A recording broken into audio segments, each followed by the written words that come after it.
Good morning, friends. Thank you all for popping in. This is kind of unexpected again. I just am like, you know what? I'm up. I feel good.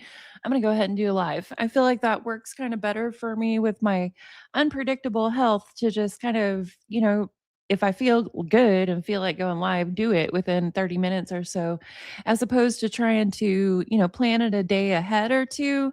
I almost always end up being sick at the time that I tried to plan it and struggle. So, yeah, I'm just going to try and go live whenever I'm feeling like it and feeling good and hope that y'all can catch me. And you guys usually do, and I really appreciate it. Seen a lot of familiar names in the chat. Hey, everyone. So I was looking at Gypsy's emails again last night after I was reading Jeffrey Epstein's emails yesterday. And it occurred to me that something that both of them believe will always fix everything for them is just crafting a new narrative. Bake a new narrative, get the majority to believe it, and everything will be fine. Thank you, Rat Squid. I'm glad y'all get it. And thank you everyone that's totally good with, unpredictable scheduled lives. I really appreciate y'all. Y'all are always so understanding. Still struggling with allergies too. Uh Gypsy has something in her book.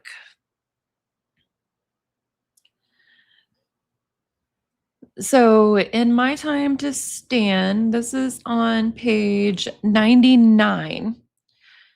She says she's talking about her and Nick's plan to meet at the Cinderella movie. And she says that this meet cute idea made sense to me at the time. Mama wanted to be part of my life and wouldn't let go. So, what if I baked her into the origin story? The first time Nick and I met, Mama was there, I would say at our wedding, with Mama by my side, happily taking credit for my happiness. So, yeah, it just really stood out to me there that, baking a narrative, baking an origin story out of a lie is something that she's real comfortable with doing. She talks about Nick at another time, and she says it wasn't one discussion like this is on page, if anyone has the book, page 97. She says it wasn't one discussion like, okay, how do we get rid of your mom? They were gradual conversations that were baked into an elaborate fantasy world Nick created. Yeah. But she uses that term a lot about bacon a story, bacon a narrative. And I found that really, really interesting. Whenever I was listening to Jeffrey Epstein's interview with Steve Bannon, it sounded so much like that to me. Thank you, Art. I hope so too. I'm supposed to schedule myself for testing for allergy shots. And I wanna do that. I feel like it might help, but you have to go without allergy meds for a week before the testing, and I am honestly straight up scared to do that. I'm like, "Oh, I feel like I'll suffocate in my own head if I don't take any allergy medicine," but who knows? I need to do something because I'm taking a lot of allergy medicine, and it's clearly not working good enough, and allergy shots are the next level. Aw, thank you, baby. For those that don't know, that is, my husband there, 1970 gifted memberships. And we are not 10 years apart, people. We were trying to be vague with our, actual birth years because you know how people like to dig and dox on the internet sometimes. We don't need to name any names. But, yeah, we were trying to be general with our years. I was born in the '80s and him in the '70s. Yeah, Geppetto and Jeff, definitely same seed. Yes, she does, Peppermint Marie. She totally thinks she says something enough times, it makes it true, and I get the same feeling from, Epstein. Sorry, y'all, I am out of water. Give me just a minute here to refill my water, and I'll be right back. I'm looking there's a thing I can put up that lets everybody know. Ah, there we go. Nice. I'll be right back.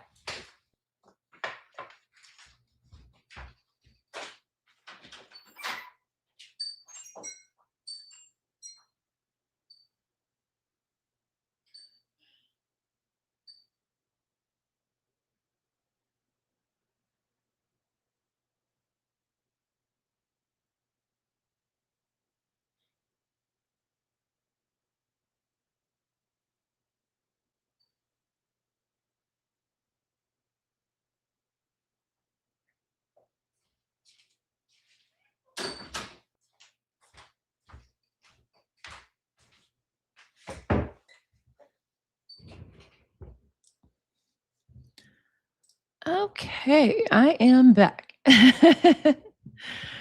You guys crack me up in the chat. All y'all are so funny.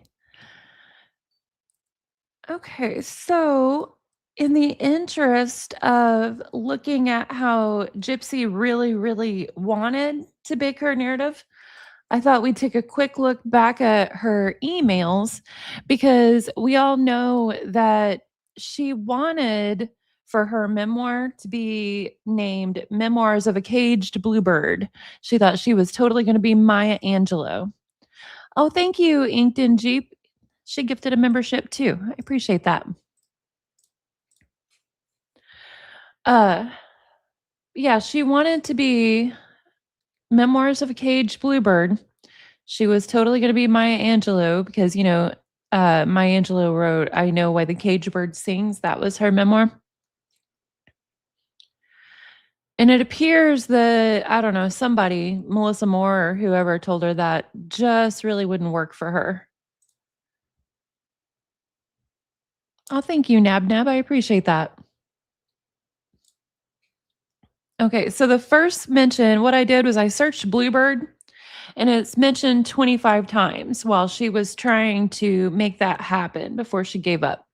First one here is an email May 27th, 2021, and I believe it's to Melissa Moore, outbound from Gypsy. She says, not that it's super important to me, but I have an idea for the title Memoirs of a Caged Bluebird, the Gypsy Rose Blanchard story.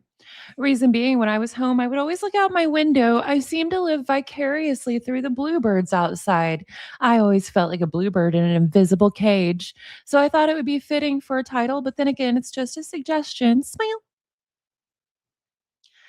Yeah. Yeah. That email gives me the vibes of my mom gave me a little glass house and said, one day this will be real. It sounds exactly like that. And that's once again her baking a narrative, in my opinion, baking an origin story. She was trying to bake a narrative there that, oh, it should be named Memoirs of a Caged Bluebird because she used to feel that way when she was in there. Oh man, right, Stacy the OG? She was a wolf and a dog and a bluebird. Nab Nab, what come to that it might be, but what come to my mind was Maya Angelou's I Know Why the Caged Bird Sings. And I'm just guessing they probably told her in a phone call or something since, I don't see it in emails. They probably told her, like, "That's too close to Maya Angelou. You're not gonna get by with trying to compare yourself to her, even subtly with a title, after you killed your mom." Oh my god, Erica, right? Memoirs of a Doofus Jailbird. For real, for real. Okay. Next one, let's see.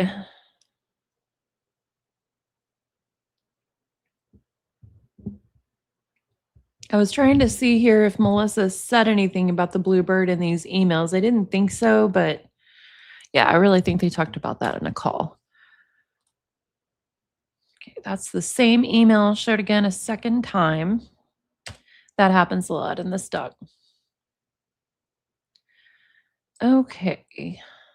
This is 2019, so she's probably talking to either Jeff or Keen, and she starts actually writing what she wants in this book.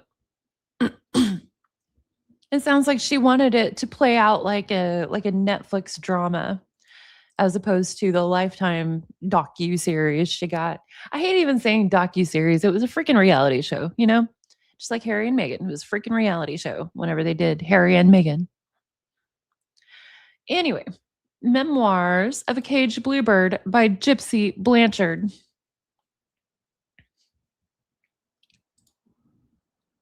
You never think you're going to mess up your life so bad and do something to land yourself in the big house until the moment when you're forced to put on an orange jumpsuit that does nothing for your figure and manages to make you look like someone out of a Netflix TV series, only to realize that your life is the new TV series. As the headlines print your mugshot that can make a homeless person who hasn't bathed in months look better as you stare at the image of a person you yourself don't recognize. And so begins the journey to find who you really are inside. 4.5 years pass, and I am still on this journey of self discovery. What have I learned? I have learned that I am 5 feet tall. Oh, that's a lie. We know she's like 4'11 or something from her DOC docs. Anyway, I am 5 feet tall. I can stand over my haters' heads. I have learned that I have issues, but they are parts of me exclusively held for my partner to see as he is the only one who can overcome them. I have learned that the people who are the most misunderstood are the most beautiful, and that love is a doorway to life. A doorway to a life worth living with all of its joys and pains. I have learned to accept the parts of me that are flawed, to show scars that are the roadmap to where I have been, but not where I'm going. Piece by piece, feather by feather, my wings are built, ready for the day I take flight. Can you imagine if she had published this and people were like, oh shit, she actually doesn't think she did anything wrong? You know what I mean? Like, she really didn't think she sh didn't she showed way less remorse in this version than she did in the finished version of the memoir, but it wasn't much even in that, you know? Oh, someone says my sound is messing up. Is anyone else having issues? Okay. If anyone else has issues, let me know. If not, we'll assume that for RLF, that was on their end. Sorry, RLF. I hope it gets better.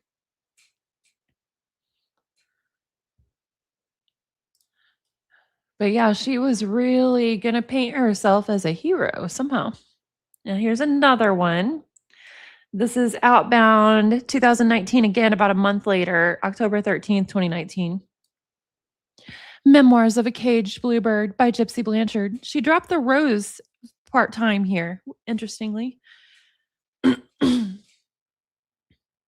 Some believe in a God, others believe in the inner workings of destiny. I believe we make our own choices that create our life. Every choice has two possible paths that the choice led to. However, in some rare cases, a larger force intervenes. In my life, every path I took seemed to lead to another cage. My will to fight against such control grew stronger than the bars that surrounded me, the mirage of happiness within reach, only to find trickery behind such hopeful desires. With a broken spirit in loneliness, I cry. I give in to the chains and accept the bars. That is my destiny until I die. One day the bars will decay and break under time. But the break within is far greater and more damaging than the whatever her last sentence was. It cut off there. But yeah, I imagine they rejected this one out of hand because she's not in there until she dies. You know, they're going to be like, you're going to sound like an idiot. You got a baby sentence. Okay, I hope so. Good. Yeah, so she got a baby sentence and she's writing like she's in there for life. You know what I mean? It's over dramatic, and I'm sure they were like, this won't work.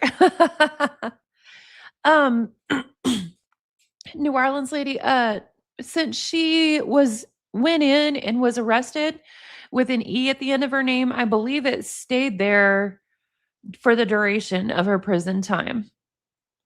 I can't remember if they changed it eventually in her DOC doc, but it's like that in all the emails. And I don't believe that was her doing. Uh,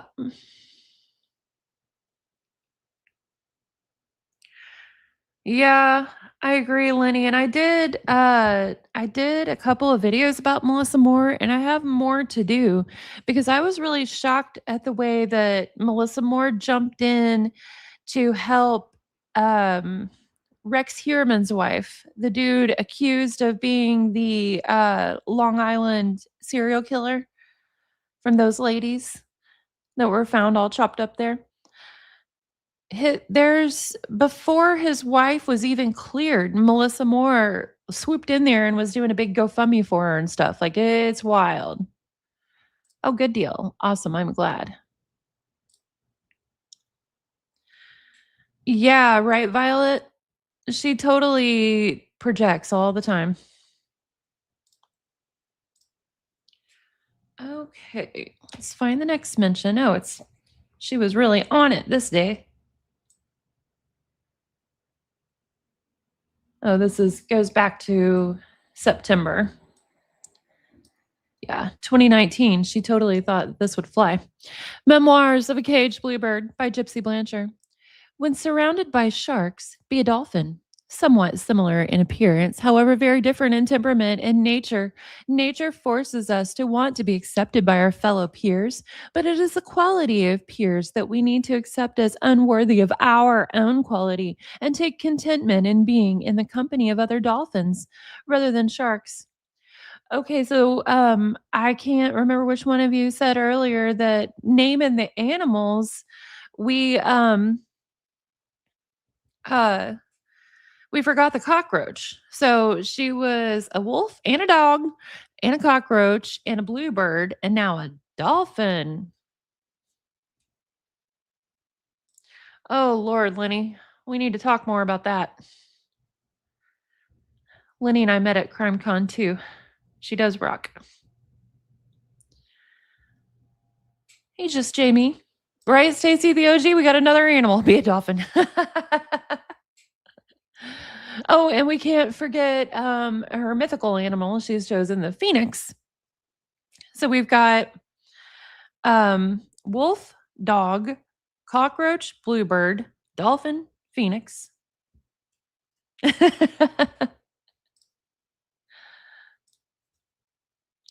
But yeah, she's basically talking there about how, oh, it's nature to make her want to be accepted by her peers, but she knows she's better than everyone. So, huh. That's very Epstein in my opinion, because in that interview, or no, not the interview, sorry, it was in one of his emails. He was talking about Bill Gates, and he said that Gates was under that Catholic delusion that all people are equal, equally worthwhile. Yeah, Gypsy basically just said a similar thing, in my opinion. What do y'all think, friends? Let me know. Okay, next one. Oh, that was the same one again. Like I said, the deal does that sometimes.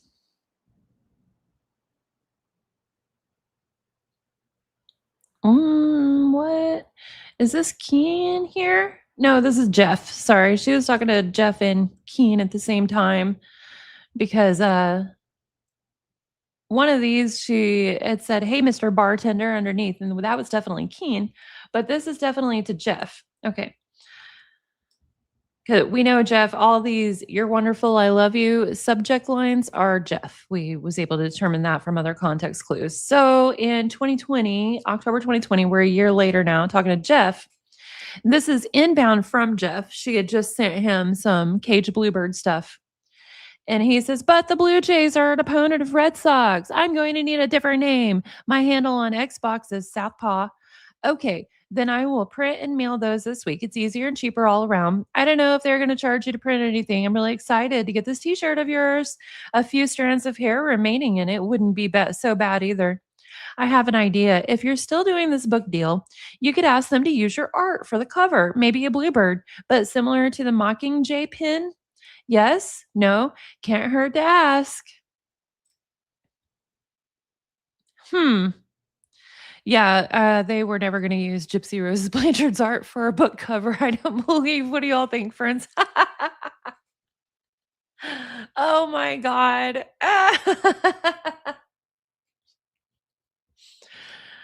And then it's funny to me as well that he revealed that a few of you have said that the bluebird is something about Mockingjay. I think that's from the Divergent series or something like that. Or no, not Divergent. Which one is it from, y'all? I can't remember. Can't remember, but yeah. Um, just Jamie, Jeff actually started talking to her again. She emailed him consistently for literally like 3 years after he broke up with her, and during the time she was married to Ryan, and he finally started talking to her again and replying a few months before she got out. From what I understand, they're friends on Facebook and in contact to this day. So, yeah, he is under the spell. Hunger Games, thank you. Thank you, thank you. Sam J and Rat Squid. I was saying about every series I could think of other than the right one. Oh, man. Okay. Let's see.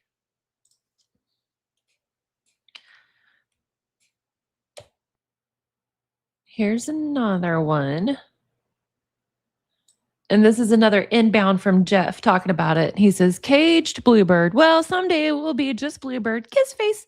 Regardless of that, I think that's an excellent Xbox username to have even when you're out. I'd be happy to send you pics of the Patriots and Saints logos. Would it be easier if I printed and sent them?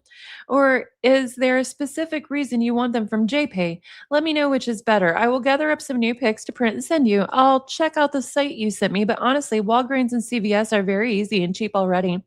Also fast, but I'll check them out. I hope you have a good day. Mwah! I love you so much, sweetheart. I'll talk to you soon. Heart.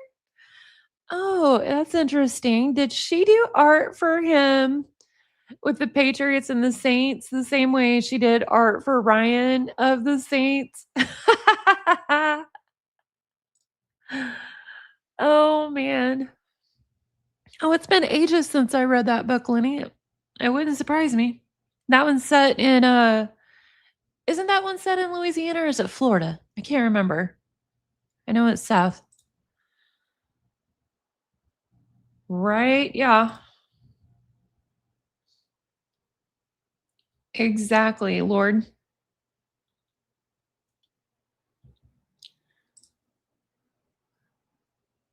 Um, yeah, right here she asks for she says it needs to be traceable. So yeah, I'm sure she sent him art of that. That's hilarious. She reused like the Pepe Le Pew thing from Nick with Ryan, and she reused like doing Saints art from Jeff with Ryan.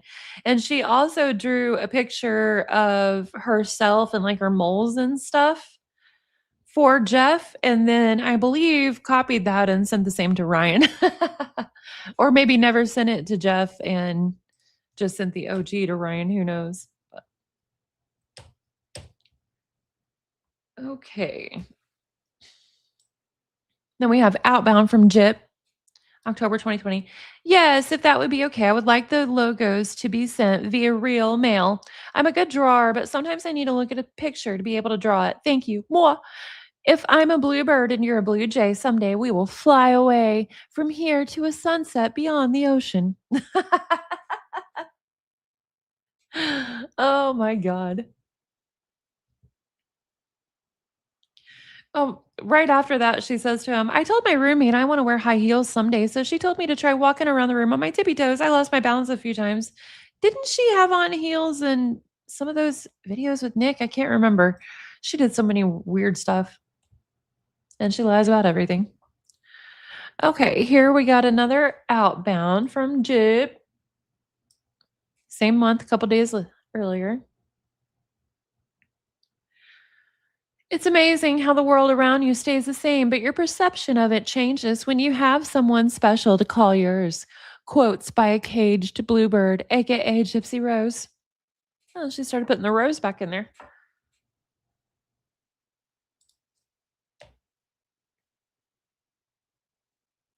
Outbound again. Day later.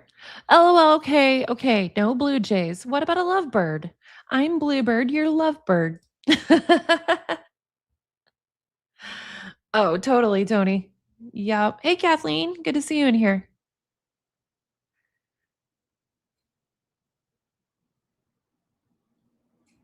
Let's see. I don't think so, Dragon approved, because there's no claim that it really has anything to do with the murder. So I don't know that they would have a requirement to investigate it, but I might be wrong. Okay, North Carolina. I knew it was somewhere south, but I couldn't think of where.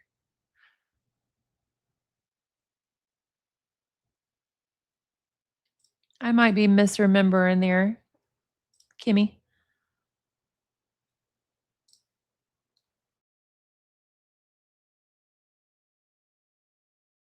You are welcome. Okay, let me flip back over to the emails.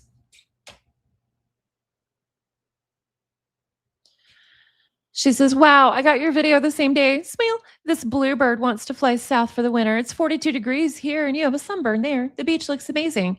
So tomorrow is Halloween 5 something. As I say, are you going to be watching The Crow tomorrow night? Whatever.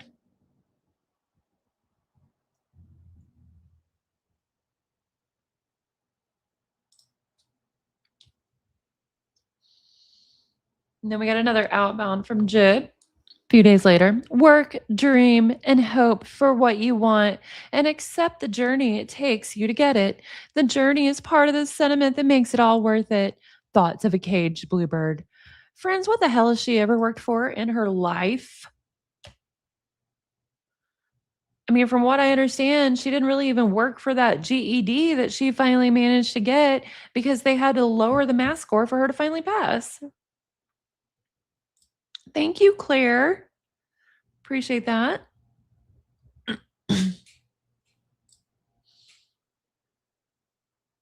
Okay.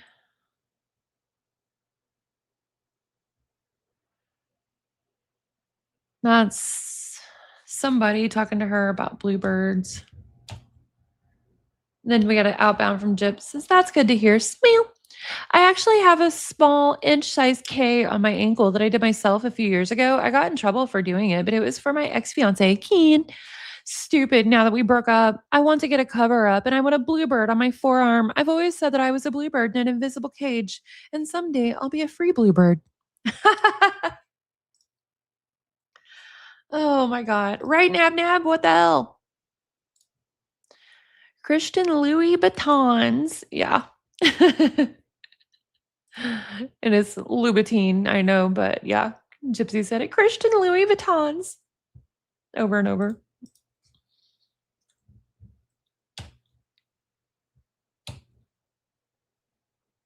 Oh, we got a big ol' outbound here. This is 2021, April 28th, 2021. Good morning, Blank. I hope your filming went well. Smile. Wonder if this is Melissa Moore?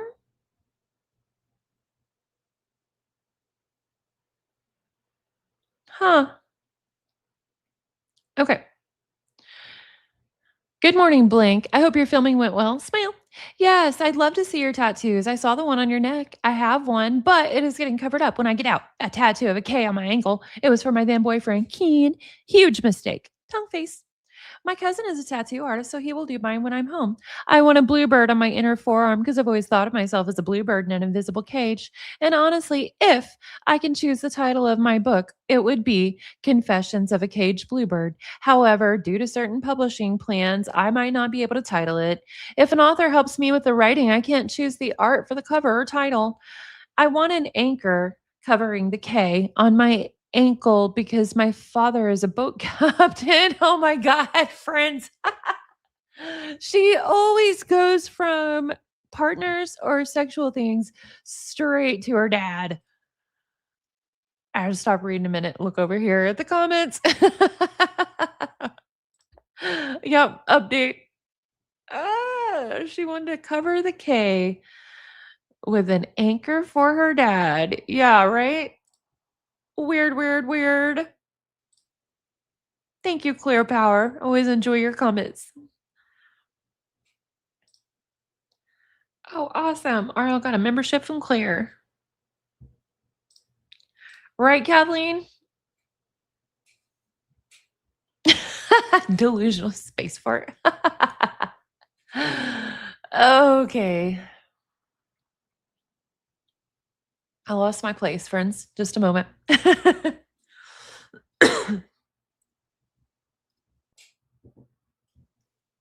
Okay. She says, I want an anchor covering the K on my ankle because my father is a boat captain. A small fleur de lis, it is the symbol of the French in New Orleans, on my wrist. And I want a unilome on the back of my neck. What is that? Oh, it is a spiral that symbolizes that life is not always perfect. Life is filled with twists and turns, but never fails to be a journey. Smile. I actually have very few friends. Oh, I wonder why, Gypsy. She's a murderer and she turns on all of her friends and causes continual drama. I actually have very few friends. A few I've met in here and they have been released. They say you don't come to prison to make friends, but I've been lucky enough to make a few real close friends. The first is blank blank. In 2016, we met on the prison bus and became fast friends. We did like 6 months in here together until she was released, and she's doing wonderful. She married and had two more children, who I am now the godmother. Smile. My goddaughters' names are blank, blank, blank, age 3, 1. My friend blank and blank are those I talk to pretty much on the regular. I have these close friendships, but I don't have a best friend who knows all my secrets and I talk to every day and all that. My best friend used to be my ex fiance. We were best friends before we started dating. Okay, so I have a big family. My father's side is the Blanchards, and my mother's side is the Petries. I'm French Acadian, Cajun. My ancestors were originally the French settlers in what is now known as Nova Scotia, but then were forced to leave and they migrated to southern Louisiana, and generations later, I was born. My father, Blank, and my stepmother, Blank, have been married for 29 years. They have two children together, my half siblings. Blank is my younger sister. She is 20. She's in college studying to be a nurse. She and I look a little bit like each other, except her eyes, she dyes her hair blonde. Oh my God, friends. She said she's in college studying to be a nurse. She and I look a little bit like each other, except she dyes her hair blonde. Well, the jokes write themselves, friends. Oh, God. She told Melissa Moore she looks like Mia.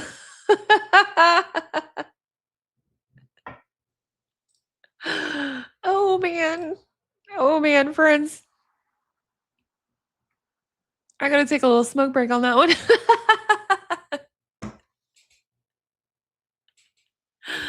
Oh, my goodness. She really thinks.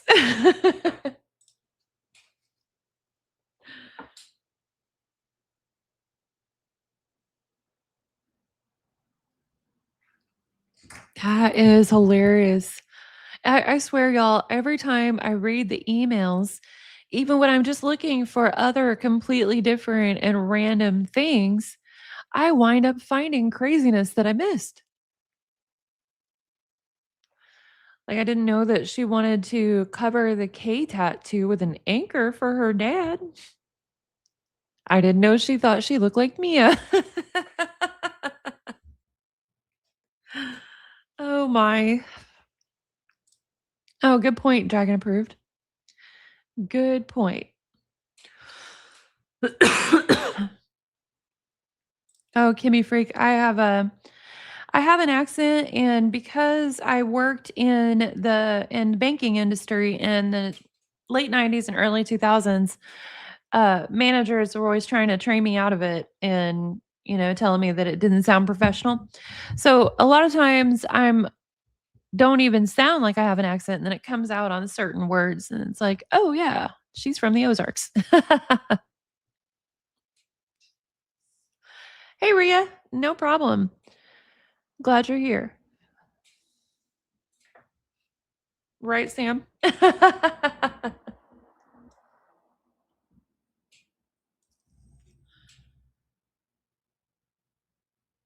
I agree, Kathleen. It was very clear that Rod didn't want to be alone with Gypsy at all. Whenever uh Dee Dee tried to get Rod to pick up Gypsy for their vacation. And Rod was like, I don't know how the logistics of that would work. You know, she just didn't want to, he didn't want to do that. Man, that was hilarious, friends. Okay. This one's kind of annoying. Like, she thinks prison was specifically designed to break her whenever she admits over and over that her prison was more like a college dorm.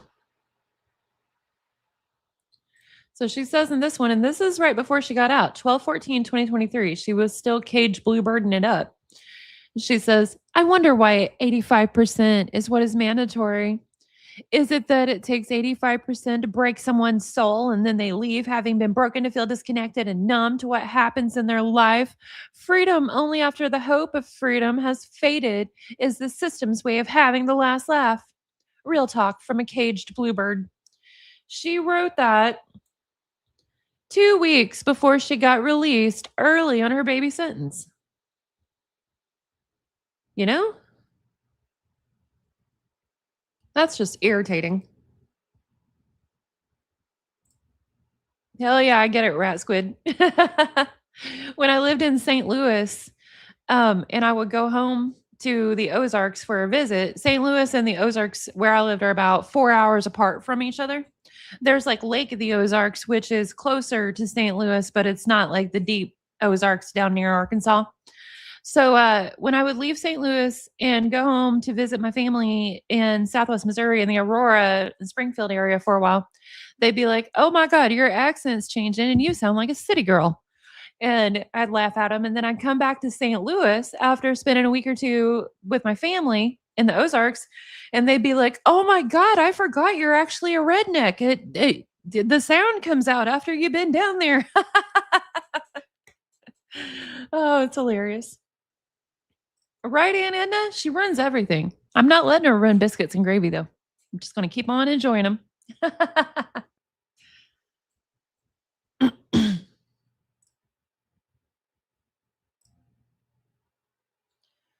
That was 23 out of 25.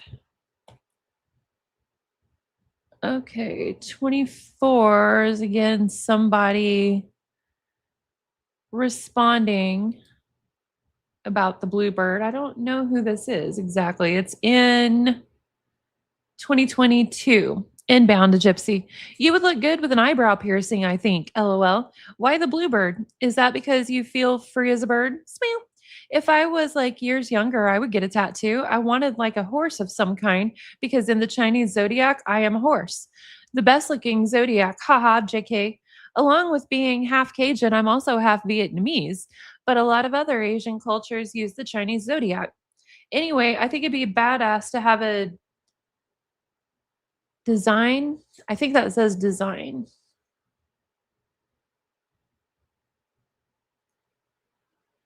I don't believe this is Ryan. It's somebody else that's from Louisiana or part Cajun. Because I don't think Ryan's half Vietnamese. He doesn't look like it anyway. Who knows? But I found it funny that, yeah, now horse, that was actually inbound to her, though. That was someone else. Right, Brooklyn?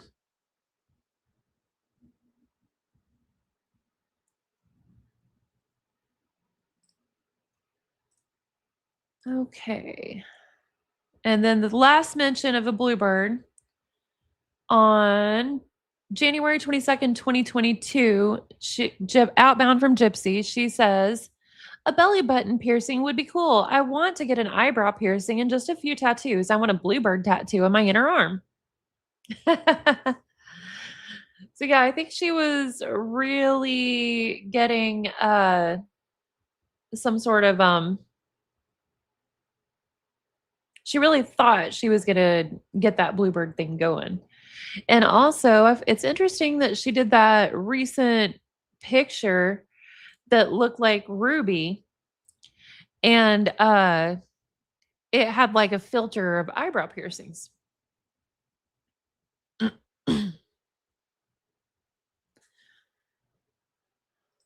Right, clear power? I agree.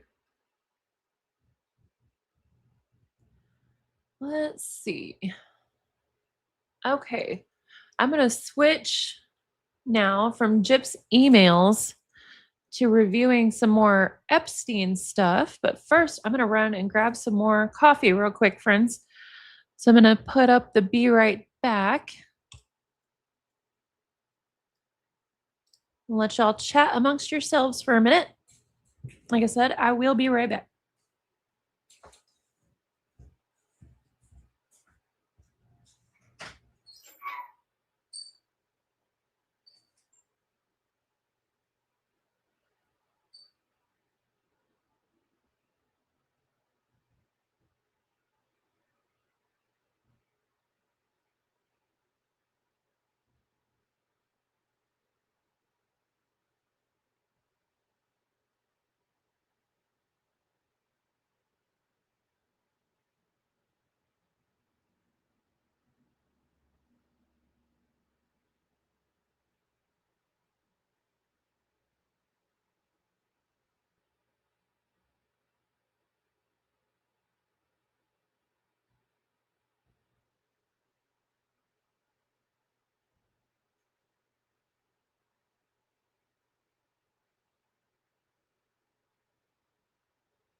Okay, I am back, friends.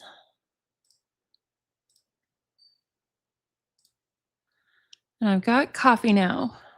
Good morning, Megan. Got a few new people coming in the chat. Thank you.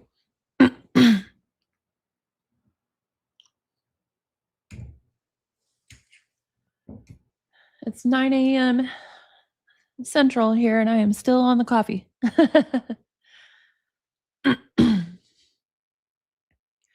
So, we all know, since, all of us in the Gypverse, that we have over and over identified Gypsy's patterns, that she really doesn't have an original idea. She just steals from fantasies, from fiction, and tries to recreate fantasies that she enjoys, whether it's, a fantasy series like The Hunger Games or Twilight or whatever. She's always stealing her narratives. And what I'm starting to realize is that's not just Gypstein, that is Epstein too. Epstein did the same. So we all know about the Lolitas books that he was constantly keeping around his homes, keeping copies on his airplane, and always buying copies for his friends. Well, then we even saw in the Epstein files where he was writing passages from Lolita onto naked women's bodies from memory, apparently. And that just really reminded me a lot again of our Gypstein that we're always covering here.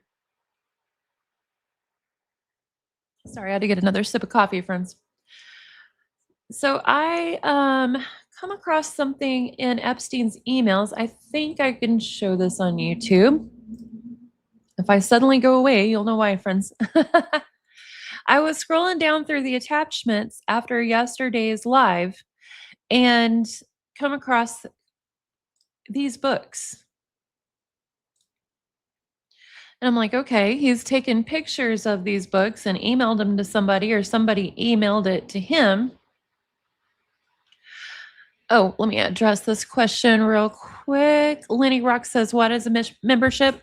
Memberships, not every channel has them turned on, but memberships are where you can pay a fee per month to see extra content. I turned them on a couple of months ago because we like to make donations, and there were people asking for memberships. And once I turned them on, I started posting little blog videos here and there, just me taking walks or, playing with cats, whatever. No JIP content is restricted to membership, but I do have membership videos. So anyway, explaining that real quick. But yeah, these books, I had to look them up, and I come across an article from 2020 about Epstein's obsession with these books. Let me show that. Okay, this is a different cover, a different copy of the same guy's work. And I thought it was really interesting what she had to say about it, because she also did an article on the real Lolita and, rabbit holes around the whole Lolita complex and that type of thing whenever she discovered these books and Epstein's connection. Yes, he totally did.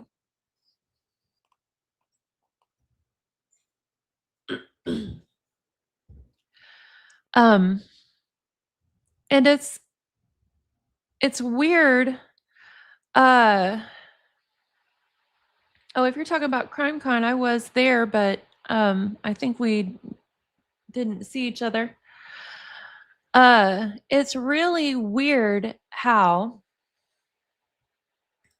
I lost my train of thought for a minute. Anyway, it's really weird to me how it seems like Epstein did a similar thing where he got obsessed with bad fiction and tried to recreate it. And that gives me really strange feelings because, oh no, not when CrimeCon was in Nashville. I was at Denver. Um so yeah, I've always been someone completely against banning or censoring books, but I don't know what the purpose or use or even good is of the book Lolita existing. If anyone can think of one, feel free to tell me. I'm happy to be proved wrong, because I don't want to feel like I could lean towards wanting to censor any art or books. But what is the deal with Lolita? Because so many powerful men and actually like low level child predator men have talked about their first urges and ideas stemming from reading Lolita. Oh, thank you so much, that new young girl. I appreciate it. Appreciate it a lot. So, like, yeah, I don't know why Lolita exists other than the fact that it was created and we don't censor art, but you know, yeah, and that's why I feel bad even admitting that I feel this way about the Lolita book, but yeah, the book is nothing but a story about a man sexualizing a 12-year-old, and we have multiple high level and low level child predators saying they were inspired by Lolita. I actually know someone in real life who had an older man touch her at about 10 or 11 years old, and she freaked out and reported him, and it was a big deal. And when he made an apology, he said he read Lolita and just got to thinking bad things, and it's just, yeah. So like I said, I feel very weird about myself admitting that I would even consider a book being censored, but I don't know what the point is of Lolita. Yeah. Lo Jeffrey Epstein's uh Jeffrey Epstein's jet was nicknamed the Lolita Express because so many young girls that they knew were being sexually abused flew in on it. Yeah. So, this other book that Epstein was into that was lesser well known, I'm going to read y'all the article. This lady wrote, it says, "Dear TCL subscribers," that is True Crime Lady. When I was working on The Real Lolita, one of my many research rabbit holes centered around an ex con named Russell Trainer, who began to write and publish pornographic books while incarcerated for various wire and mail fraud schemes in the late 1950s. After he got out, writing continued to be his new way to make a living.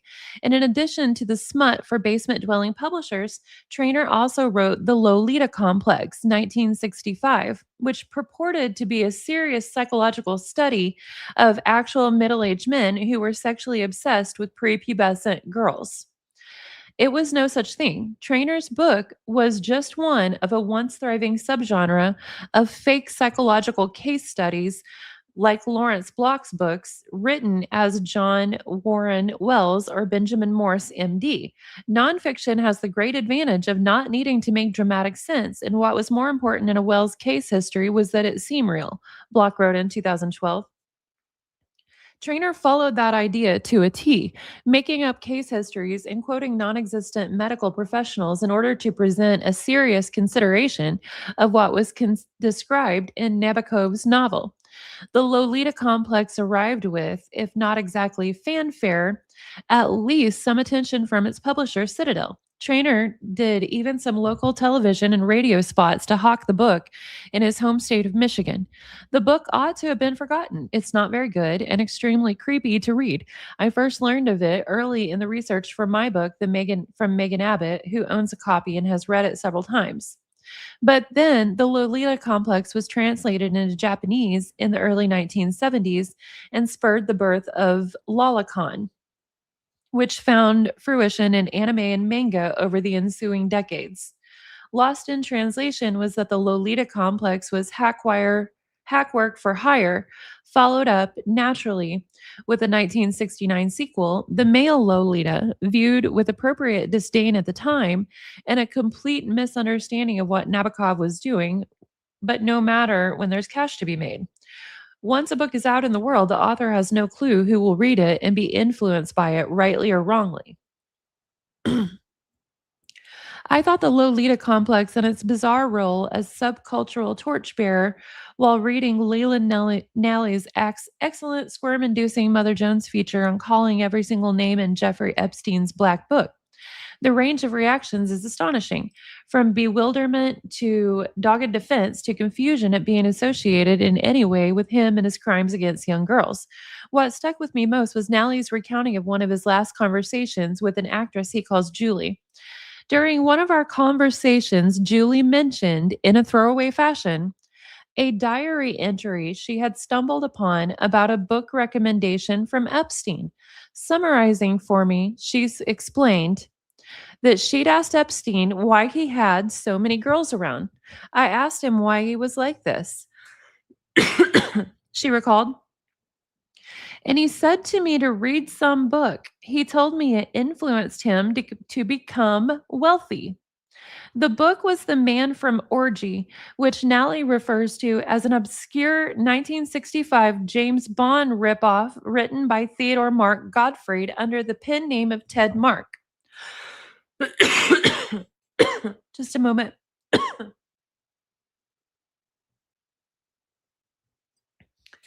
Had to get a drink of coffee, friends.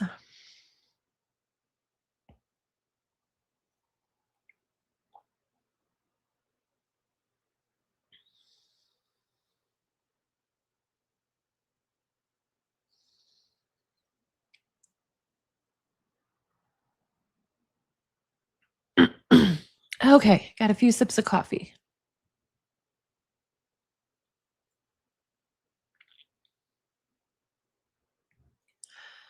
Okay. So yeah, he says, read this book. That will help you understand.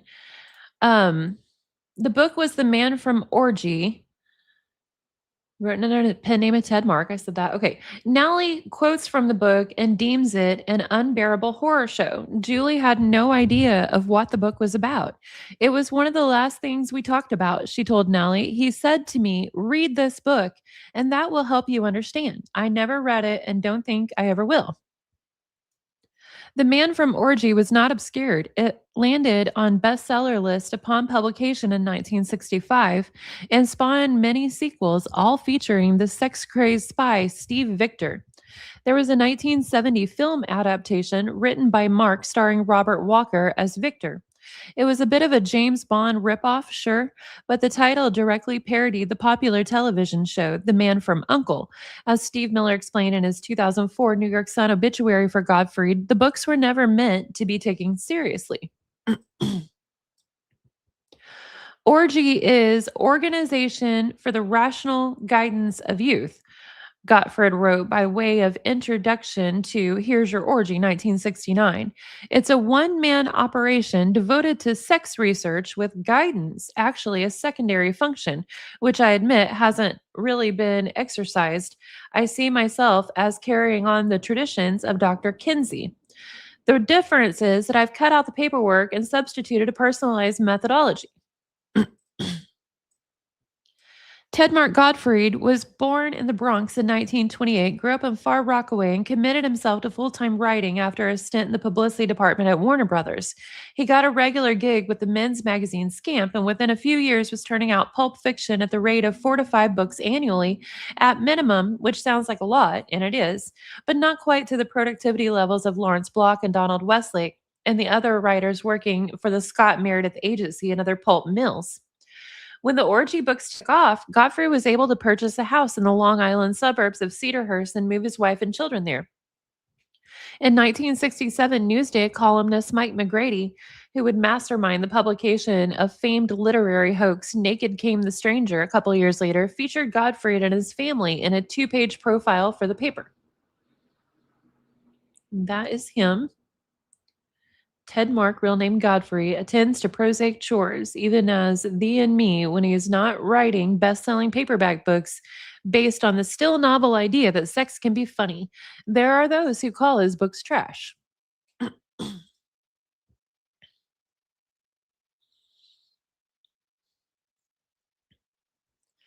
Getting another drink here, real quick.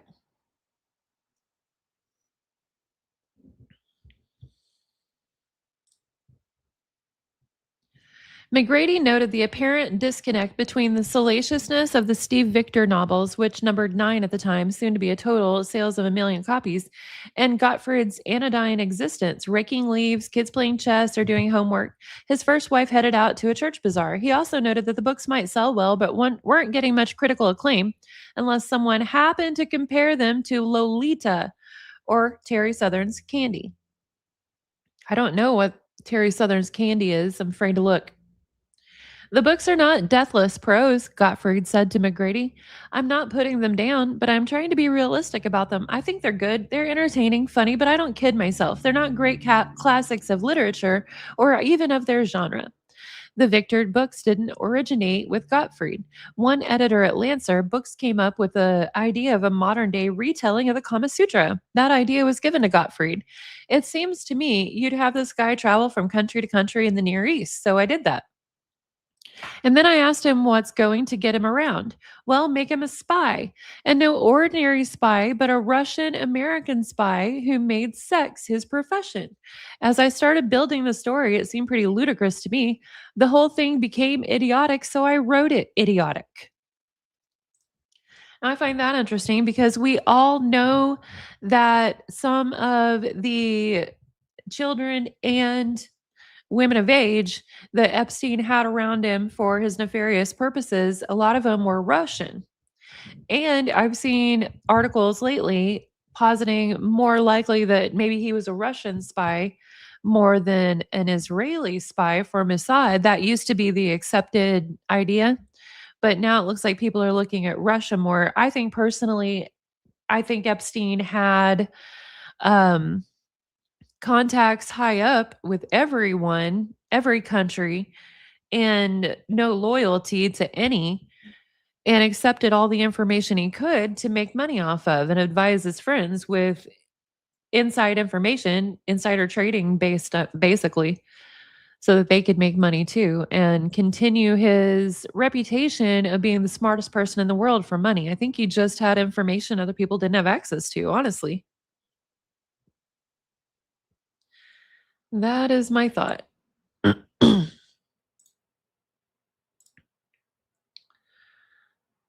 Says McGrady posed the question about how Gottfried reacts when someone accuses him of writing dirty books. No one has said that to me directly, but if they did, my feeling would be this: why'd you read it then? I can go into a whole dialect on the subject of dirty books. What do you mean by dirty? And they say, presumably, well, the sex. And what do you mean by dirty sex? And they'll say the perversion. But what's perversion? He's talking like a lawyer. He knows what they mean. He just doesn't want to answer it, so he keeps making them explain. That's a lawyer technique. Anyway, even members of his own family weren't impressed. His daughter, Julie, then 15, had read 6 of them without suffering visible harm. When McGrady asked her opinion, she gave her father a long, questioning look. You can tell the man, dear. I think that they're trash, she said.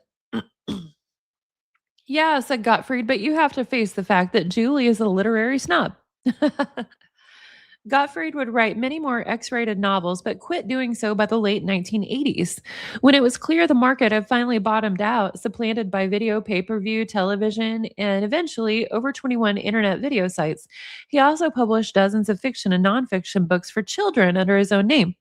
He was, per the New York Sun obituary, particularly proud of a series of books about the Holocaust, with separate volumes treating child victims, Nazi perpetrators, and those who deny it ever happened. Gottfried had also marched for Mississippi civil rights and later for women's rights. The move to ardent feminism jarred with his longtime pseudonyms and career as smut. Now, this kind of parallels Epstein too, because Epstein um, started in his later years after the way he, treated women all his life. He started saying in his last few years that he believed there was going to be a women led revolution because he'd been studying, brains or whatever, and that he believed women had superior thinking brains. Now, I don't think Epstein actually thought this. I don't think he believed that at all. I don't think he did the studies, or whatever.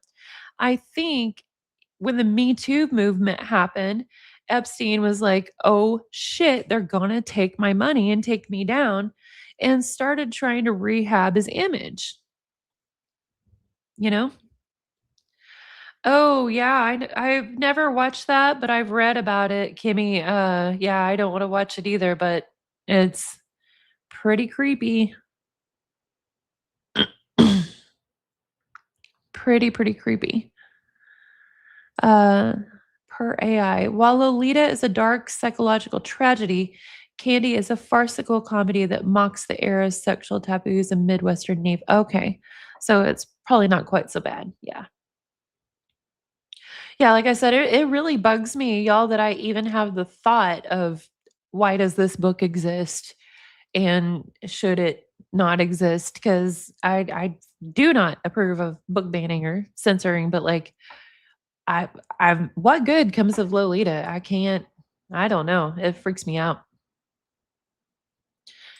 Anyway, moving on. It says the move to ardent feminism, yeah, blah blah blah. Okay, Gottfried would say that he had an uneasy combination of chagrin and pride at his pulp productions. He felt like he had portrayed women in too stereotypical a light, yet he was gratified that the books remained popular with pulp enthusiasts. And honestly, like, yeah, it sounds like he was trying to write ridiculous stories that no one would take seriously, unlike Lolita. Lolita to me sound I've never read it, don't want to, but it sounds like it was meant to be taken seriously, and his sounds like they weren't. But Epstein decided to.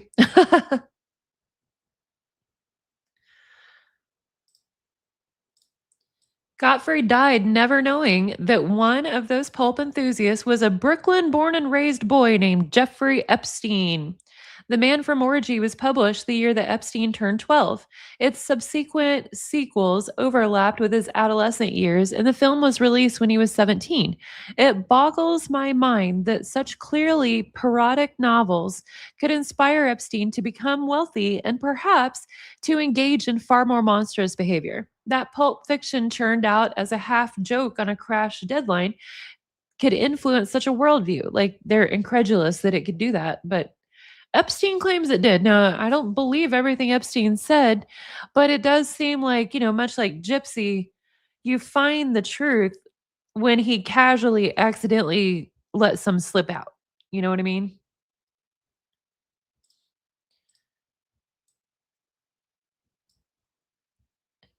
She says, then as Nally writes in Mother Jones, the rich behave as if they are in a permanent state of adolescence. The truth is that the elite world that Epstein ascended into, the one I tapped into by way of the Black Book, is populated with hordes of loathsome, boring, untalented people living in their bumbling, idiotic lives while just so happening to wield some share of the preposterous global bounty that he and the rest were after.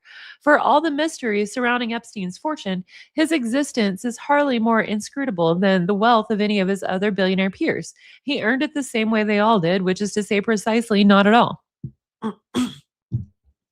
This wasn't some masterful hack into the global aristocracy. It's what everyone does. It's what their whole thing is. There's no scam here. It's grifters grifting grifters all the way down. The tragedy, of course, is that countless young women and girls were irreparably harmed by Epstein's particular form of grift, that his arrested teenage desire for a cohesive narrative, finding renaissance in pulp paperbacks never meant to be read as how to's, hurt so many. I can't help but think that if he had read the Lolita complex, he would have taken that book at face value too. Well, he appears to have read Lolita and took that as a face value manual as well. Oh, gotcha. Just Jamie. No, I cannot imagine. Oh my god. Right? Yeah, and I can't think of which ones now, but I've read books by a few like multimillionaires and they've even said, you know, once you make a certain amount of money, honestly, like in the millions, million or a few million, then to get to the actual preposterous billionaire status, I would have had like these millionaires are saying that I would have had to do things that hurt people. For instance, Epstein, he says in that interview that's come out in the new files that he was perfectly comfortable with the arms dealing that he did back in the day. And that if anyone has a problem with him selling arms, they should look at the donations he did that helped people in third world countries get, eye surgeries for their kids and stuff like that. And he was like, ask those mothers whether or not they're good with where my money came from. Well, that is people in a desperate situation. That doesn't launder his reputation. That the fact that they took that money, they needed it. That doesn't to me in any way excuse the fact that he did arms dealing and did not care what poor people in probably third world countries were getting absolutely killed and run over by those arms so that people with power and money or corporations with power and money could take their land and use it, you know? It appears so, Kathleen, there is some emails where he was talking with one of his, girlfriends, whatever you want to call it, um, who was, at the time of the emails, she was of age. She wouldn't have been of age whenever she first got there. But her and him were casually talking and laughing about how he bought her, how he purchased her. So yeah, it's just weird. Weird, weird, weird.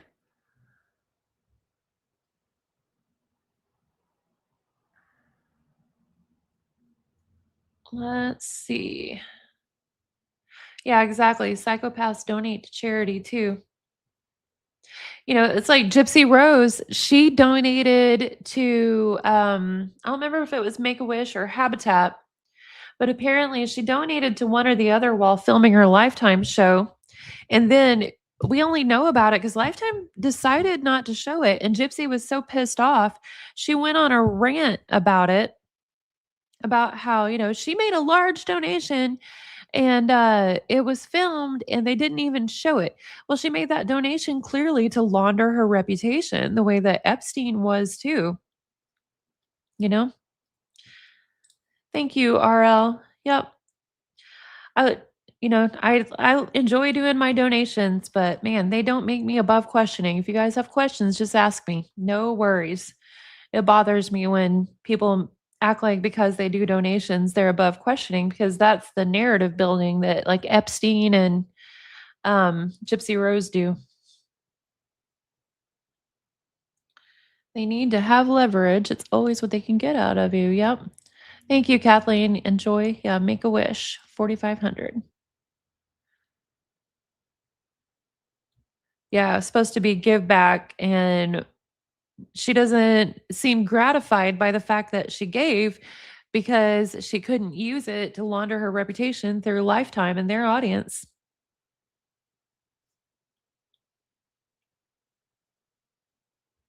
Exactly, Sam J.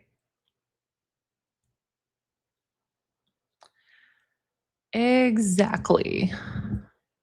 Trying to read everybody's comments because whenever I'm reading from the articles or the emails, I'm on a different tab and can't see. Thank you, PJ. I appreciate that. I'm just never going to be like, trust me, bro. I try to show receipts. And like I said, if y'all have questions, anyone can ask. Per AI, the nymphet trope, because both books focus on the exploitation of a young female protagonist, they are often grouped together. Okay. 20th Century Story Little Sexual Ethics. Yep. Oh, nice, Anna. Still hanging out with us. Exactly. PK 390 or PK 390. Not sure how to pronounce.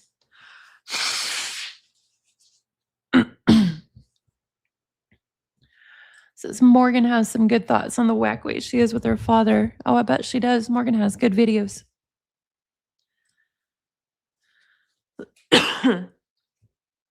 Definitely. Definitely.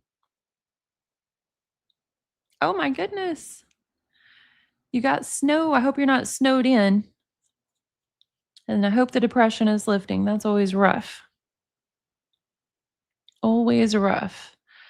Okay. I want to slightly switch gears and for a little bit it's like 2 hours long, so I'm not gonna make y'all watch the whole thing with me, but I want to watch a little bit with y'all of that interview that Epstein did with Steve Bannon and give some commentary on it. Let me pull it up here real quick.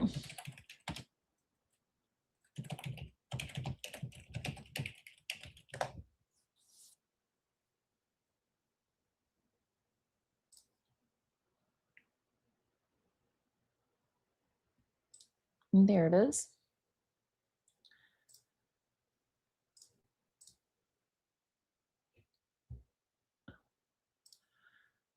Okay, let me share the screen real quick.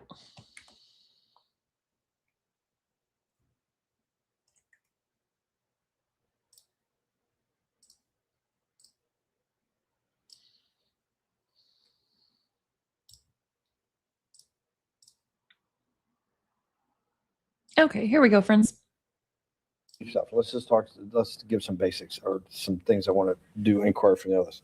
Walk me through the Santa Fe Institute. What was it about the time of the math? And this was in the late 90s. So they're not going to hear me on this part, right? We're going to do it both ways? It will not be on the video, but we do have you recorded. Fine. Remember, when you're answering on these questions, I'm not in the shot, and they're never going to hear my voice. So a little bit, you got to repeat in your answer, you got to repeat what my question was. Oh, a little bit. Okay. Santa Fe Institute. Why, when you're at the top of your game on Wall Street, do you decide to finance? I find it interesting to note that Bannon told him right here, they're never going to hear me asking you these questions. So I need you to repeat the question back in your answer. He never really does that. He never finishes an answer. He rambles on and on. Like I said yesterday, he tried to sound like mysterious and super intelligence. And to me, it just come off as vague. He sounded like an old pimp. If anybody's watched the Boondocks, the cartoon version, I was saying Boondock Saints yesterday and getting the title messed up with the movie about resistance fighters, and I didn't mean to do that. But the cartoon, the Boondocks, that where Cat Williams played a pimp named Slickback, Jeffrey reminds me a lot of a pimp named Slickback. The way he talks and gives vague answers. Which was at the time, or endow, or become the donor or sponsor, however you want to say it, for what was considered the most cutting edge group of mathematicians in the world. Action. So Santa Fe Institute in the late 80s, early 90s, I was interested, I was on the board of Rockefeller. So that starts, Rockefeller University, formed by John D. He's trying to distract Bannon by name dropping Rockefeller and saying that he was on the board. And I think it partly works because Bannon does get off track a little bit and ask him about that, but he tries to come back to it. But yeah, Epstein always tries to distract and obfuscate and name dropping big names is one of the big ways that he does it. I think not just in, a narrative baking interview like this, but just whenever he's talking to regular people. Rockefeller to sort of give back to the community, east side of Manhattan, except it was old. It was sort of old-fashioned. They were talking about medicine, and medicine by itself was, again, subject to the ideas of science. They were trying to use science to find cures for disease. And I said, no, we need to do something different. We need to start interdisciplinary work. In most... He waves his hands around like it makes the words he's saying actually have more meaning than what they do, and says them slower so that, all the plebes can get distracted by how slow he's saying it and assume that maybe we just don't understand. God. Schmuck like you, get on the board of Rockefeller. What year was that? See, he did distract Bannon. Bannon's like, how did a schmuck like you get on the board of Rockefeller? And I don't think that Bannon really thinks that Epstein's a schmuck. I think that what he's doing is he wants to make a documentary that will sell and make him money and do what Epstein wants, which is launder his reputation so that, and Bannon wants that to work so that Epstein will pay him for the documentary. Now, I think Bannon recognizes that it's really obvious that Epstein's being vague and building a narrative. So he keeps trying to kind of like trigger him into showing some emotion and not being so measured and calculated with his words. What do y'all think, friends? Am I reaching here, or do you see it? I don't remember. I think 89 and 91. So that's one of the most prestigious research places in the world, correct? Yes. Okay, how did a guy like you get on the board of a blue blood, internationally known, hard research, Nobel Prize winners all over the place? How do they pick a guy like you, a trader from, or basically some guy from Bear Stearns? Good question. So I was asked to be on the board of Rockefeller. Good question. Do we have any South Park fans here? If we do, y'all know Jimmy, right? The comedian. How one of his things is he goes, "Wow, what a great audience!" Around every other joke, like kind of before and after the stuff that he does. And yeah, Bannon reminds me of that with his, "Oh, what a great question." I hear Jimmy going, "Wow, what a great audience." Although I love Jimmy. I love Jimmy too. It's just, for as part of his working the crowd, he says, "Wow, what a great audience."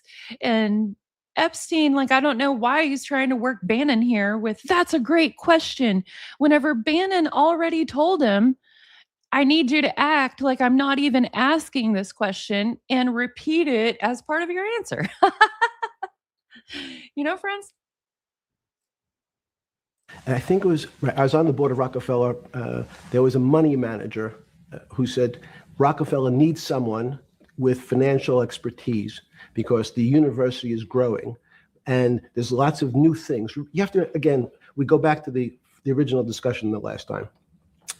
Up until the mid 80s or sort of early mid 70s, the most important thing was your name. If you See, he's changed the whole discussion now completely by dropping Rockefeller's name, getting Bannon distracted and, feeling like he's in charge by being like, how does a schmuck like you get on the board of Rockefeller? Epstein, Bannon did exactly what Epstein wanted him to, you know? Yeah, I know that they can cut it out, but it's just like he's trying to work Bannon.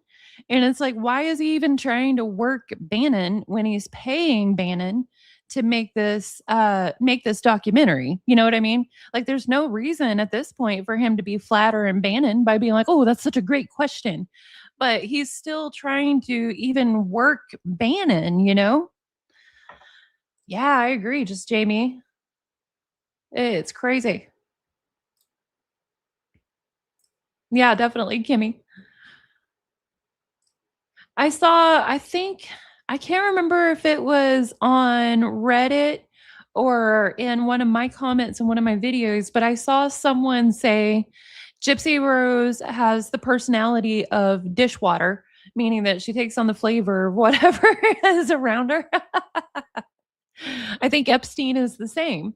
When he's talking to someone from the Obama administration or high up in Democrat echelons, then, he acts the way that they want people to act to feel like they're wanting the same things.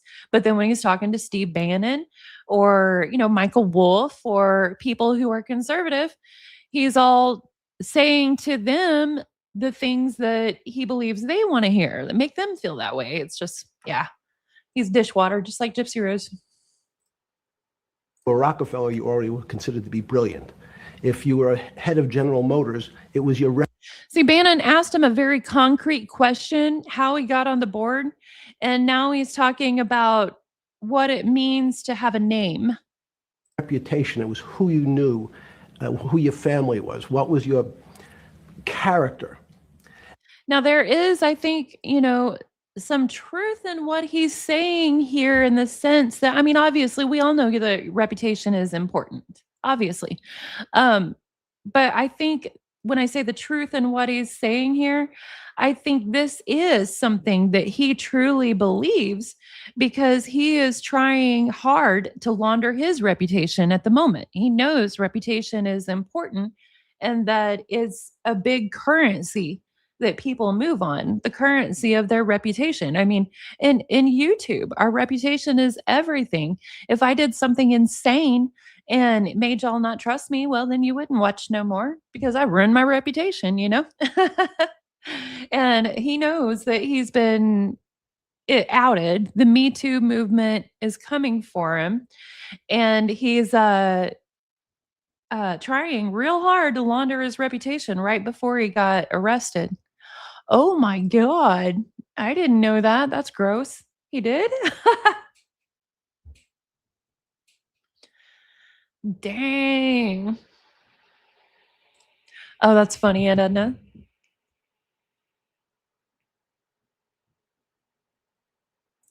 Definitely New England girl. Definitely.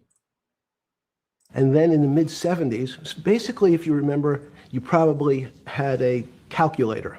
It was very advanced in those days to have a Texas Instrument calculator where it could, by putting in the numbers, it would multiply for you.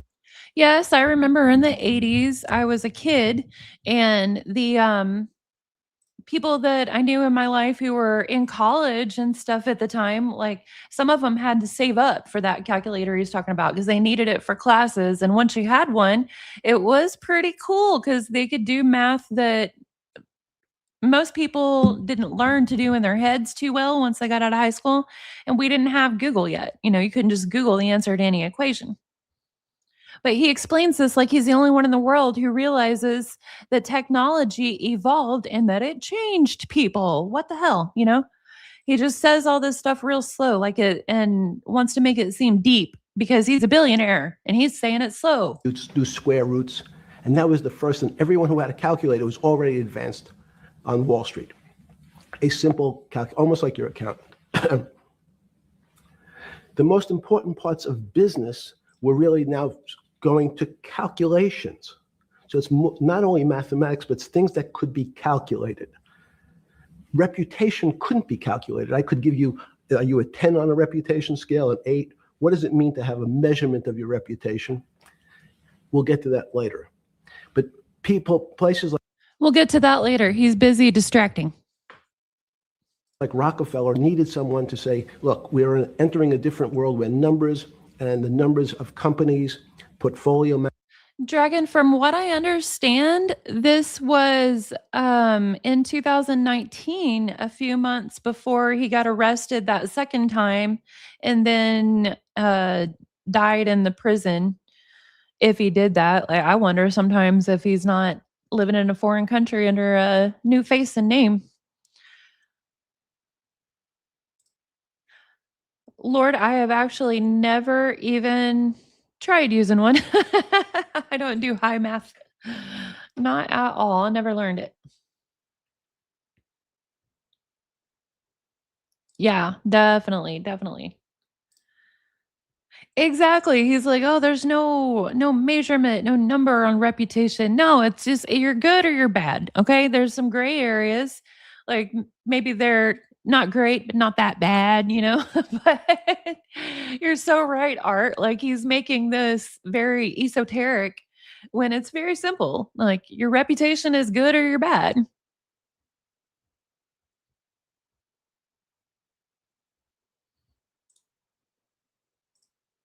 Management was going to be balanced. It was going to be statistical. Jeffrey, could you come on the board? Potentially sit on the finance committee. Nancy Kissinger and a bunch of other people. And David Rockefeller and I got along very well. He was this unbelievable human being. He waited for Steve to say something after he said, David Rockefeller and I got along very well. You know, baffle him, dazzle him with name dropping. Respectful to everyone. He introduced his driver as his colleague, not his driver. He would never say, this is my driver. He said, it's my colleague. And David started to explain to me world politics. So David would say, Jeffrey, money is going to be sort of the most important things. People don't understand money. You seem to have this knack for money. I said to David, he seems to have a knack for money. Like if you have no ethics and do not care about breaking the law, hurting people, or morals, and you position yourself amongst people who have control of governments and major companies, things that cause money to fluctuate and change with things like currency valuations and the stock market, well, then you can insider trade information and seem like you've got this amazing brain and instinct for money when all it is you're getting information that you're not legally allowed to have and you're sharing it places you're not legally allowed to share it and using it ways you're not legally allowed to use. Like, you know, exactly, PK. Like it irritates me whenever people talk about what a genius he was. It's like he's just a old pimp shyster at a high level because he got in with the right people early on. So I read that one of his first Wall Street jobs was with this company that was actually nothing. No, I didn't read it. I actually listened to an interview with the guy who told about it. His name, he was the first guy that Epstein worked in a finance with, and his company was a Ponzi scheme. They would literally have people pretend on the phone that they were being stockbrokers while they showed a new client around, got them to invest, and then they would stop pretending and use that investment to pay off the last person and live rich for a while, and then do the same thing again over and over. And eventually it went down. Epstein turned evidence and didn't get prosecuted while the other dude went to prison. He got let loose and just died in, I think it was 2022. He was found dead in a very small apartment. But yeah, that was Epstein's first job in finance, was actually physically partaking in a Ponzi scheme. And when he turned evidence and got by it, I just assumed that he became some sort of asset where he had even more leeway in the future to keep bending the laws and keep getting more contacts where he could make money and illegally and get by with it because he was providing information. That's just my thought, friends. Let me know what y'all think. I might be wildly reaching, but it seems like it. Tell me about your life. What was the worst and the best part of your life? So David said, when I grew up, everyone knew I was a Rockefeller. They didn't know that my father told me he would not leave me a dime. No money. But every time we went out to eat, me and my 5 friends at school, they would leave me the bill. They would expect me to pick up the check because I was a Rockefeller. It's interesting how, and it seems to be completely overlooked because everybody is focused on this story about Rockefeller. But let's go back just a little bit and listen to how Epstein reveals that he come across this story from Rockefeller. Okay, we're at 451. Let's go back to like 430. Okay. So David said, when I grew up, Oh, that's not far enough. 4. Okay. he introduced his driver as his colleague, not his driver. He would never say, this is my driver. He said, it's my colleague. And David started to explain to me world politics. Okay, I think it's coming up. So David would say, Jeffrey, money is going to be sort of the most important things. People don't understand money. You seem to have this knack for money. I said to David, tell me about your life. What was the worst and the best part of your life? Did y'all catch that? He said, Jeffrey, you seem to have a knack for money. Then Jeffrey responds to that by saying, tell me what was the best and the worst part of your life. He wasn't interested in talking about the mechanics of money. He was interested in getting something on him and Rockefeller feeling vulnerable to him. You know what I mean? Because just like his responses to Steve obfuscate and completely change the subject, David said, you seem like you have a knack for money. And he says, what is the worst part of your life? You know? Crazy. Exactly, PK. Now, fortunately for Rockefeller, apparently what he told him was the worst part of his life is that his friends used to assume he was rich enough to cover the tab. Oh, poor guy. What? So bad. Oh, man.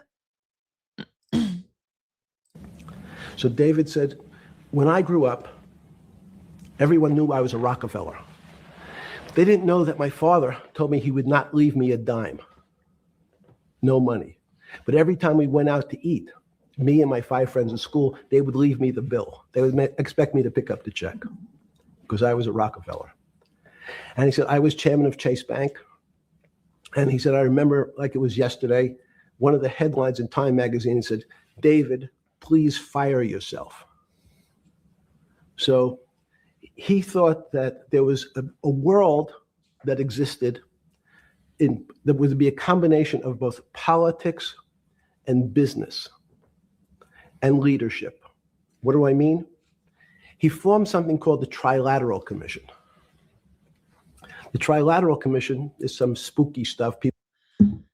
Epstein paused again after he said he formed something called the Trilateral Commission, and waiting for Bannon to be impressed. People said it was something, the Illuminati, there's some mystery about it, people that ran the world. It was politicians, but David said most countries, the politicians get elected for 4 years.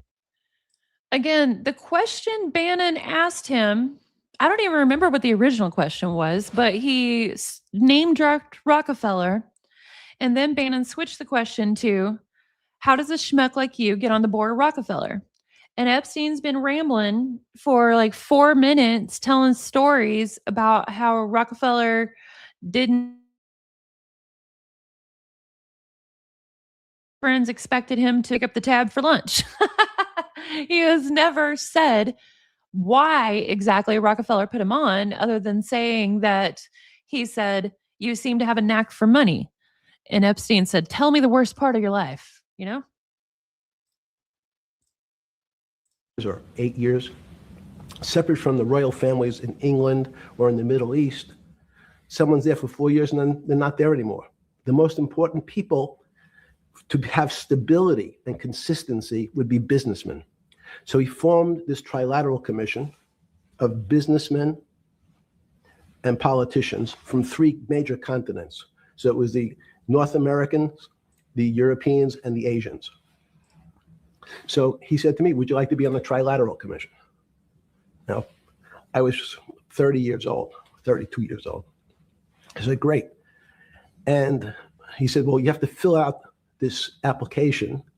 So Claire, I read so much English writing and news that I end up adding extra U's to like color and stuff like that sometimes and spelling things the English way. It's funny. they have your bio. And I looked at the list of people, and it was Bill Clinton, former president of the United States, Paul Volcker, every great leader in America, the Asians, the Japanese, and with a very long description of their history. And they asked me to fill in what I would like to have written. And I wrote Jeffrey Epstein, comma, just a good kid, which I thought was funny. Nobody else did.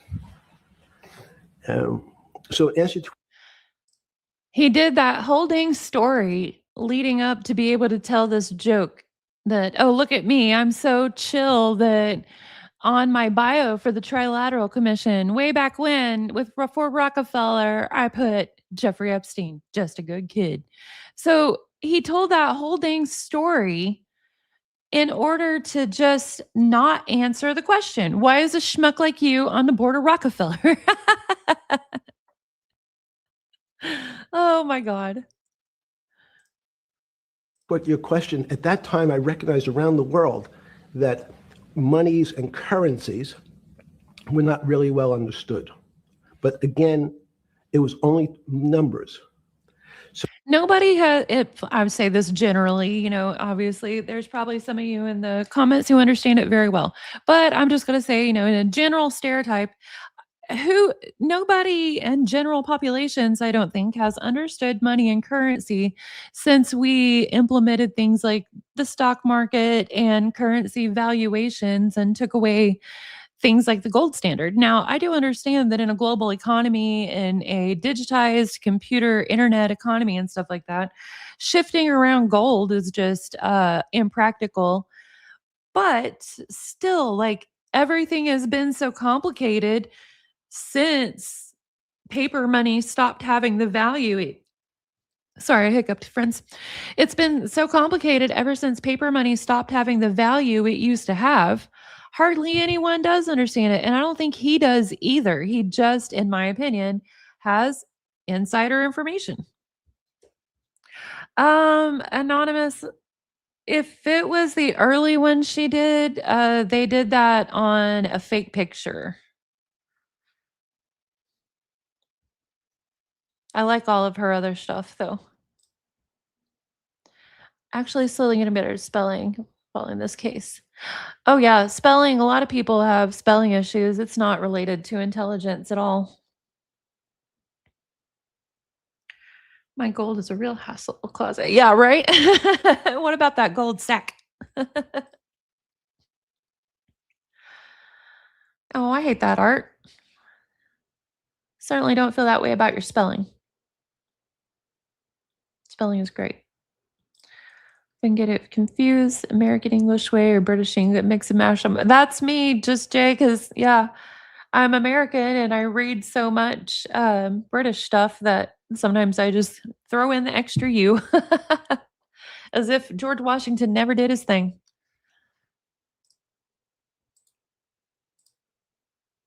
So numbers, and I'll get to the fact that it was bad thinking. It's numbers are very good. Are most people that you meet, even on Trilateral Commission, when you meet most people, do you find most leaders financially illiterate, economically illiterate? Most political leaders don't come out of a background of finance. Most political leaders come out of a background of being popular. So in some of the countries, in some of the African countries, for example, they might have been a military person. They were a general. In some of the African countries, they might have been a disc jockey. Or in our country, they would have been an actor. The knowledge of money they don't have expertise. They have no degrees in finance. They really, and this is one of the major problems. Their expertise, if they have any financial knowledge, is of their own checking account or bank account and filling in their own taxes. So many world leaders who don't really have a financial underpinning make fundamental errors when it comes to money on a country or institutional level. Let me give you. Yeah, it's easy for everyone to make fundamental errors whenever they don't have leaders of regimes and of political parties in their back pocket emailing them inside information. They can't make the kinds of decisions that Jeffrey does in order to continue enriching and look as if he is some sort of like money wizard. Yeah, I heard that. Apparently she sold it though. Yep. An example. If you, Mr. Bannon, if I said you're at He's basically telling all these stories to tell Bannon that he is on. Got a schmuck like him, got on the Rockefeller board because nobody understands money except him. This is a Gypsy Rose level delusion. Oh, gotcha. Anonymous Mystic. I might be wrong there. Her name was Karina something. Hang on. Karina Shuliak was his last girlfriend, I believe, and apparently he was planning to marry her at the end. Left her way more than Ghislaine. And looking at the emails and stuff, I suspect he did have kids. There's a lot of trust that he talks about, this trust being for the children this. And there are some where it's clear he's talking to people about financially advising them for the trust for their children. But then there are others where it's not clear. Not at all. It looks like names are being hidden and that he has multiple children and that those were their money trusts. Assets increased last year, you'd say, that sounds pretty good. And I said, what does that mean to you?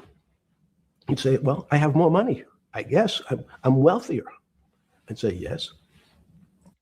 The kids thing isn't totally proven, but just reading the emails, I really think he did. Yeah.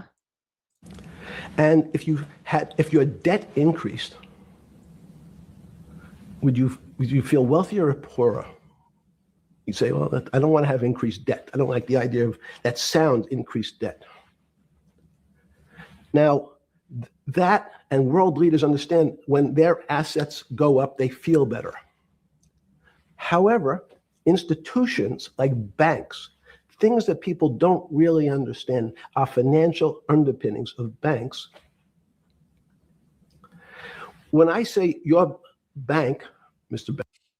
For the love of God, he's about to explain basic banking, which is the fact that, yes, banks lend out more money than what they have on hand. And in order to prevent this from being an absolute crisis the way it was in the 1920s, governments have insurance policies so that if a bank does go under after overlending, that people don't lose all their money. But he's about to explain it so slow, like banks lend money they don't have. Like he just revealed something that nobody else ever knew. I can't stand this guy, y'all. Can you tell? I really can't stand him. Yes, he is a creep, so full of himself. And you have the Bannon Bank, you doubled your assets. Sounds good, but what does it really mean? It means people owe you more money. You don't have any money, more money. What? People who first start working in banks like general ledger accounting get really, really confused because on banks' general ledgers, assets are loans, liabilities are deposits, because the loans are the assets, because those are the ones that are bringing in interest to the bank, and the deposits are liabilities because they have to pay interest out on them, mostly, other than like, your free checking and stuff like that, where the deposits are really fluid. But your time deposit instruments like a certificate of deposit, an individual retirement account, stuff like that, those are, even though they are money literally put in that bank to stay there, in general ledger accounting, that is a liability because the bank has to pay money out on it. And the loan, even if it's a subprime loan or anything like that, it is an asset because the bank brings in money. That's, once you get that basic principle down, it's not that complicated. But Jeffrey's explaining this like, no, the little peasants will never understand. I'm just going to say it so slow and make it mysterious.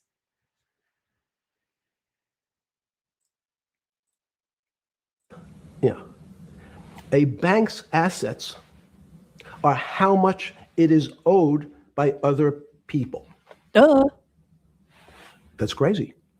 So if the bank goes from $2 billion of assets to $10 billion, it means people owe it an additional $8 billion, but their assets have gone up. So the terminology of assets and liabilities is different for banks. It's not natural. And what most people, and you ask questions about world leaders. He says it's not natural. Well, if you think in terms of the money coming in or going out from the bank's own coffers, I mean, it makes sense because the loans get you paid. The deposits you pay for. For heaven's sake, he's acting like it's so complicated. Oh, I'm glad you're awake. So glad. Yeah, depression's terrible. I'm glad that it's helping. Hey, everyone. So happy to have you watch it from Norway. We got so many people from different countries in here. I love it. Yes, yeah, he's doing basic banking terminology for dummies. There's many people, I think your old boss, Mercer, understood. There's a fundamental part of money, which is called fractionalized banking.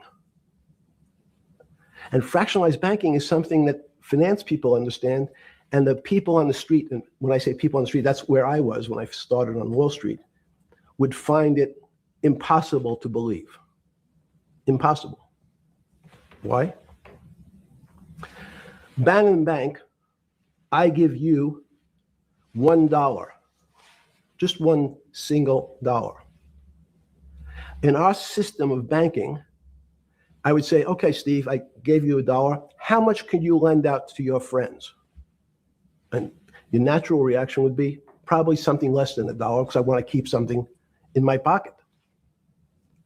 The way our system works is if you as a bank are holding my dollar, you can lend out an additional $8 or $9.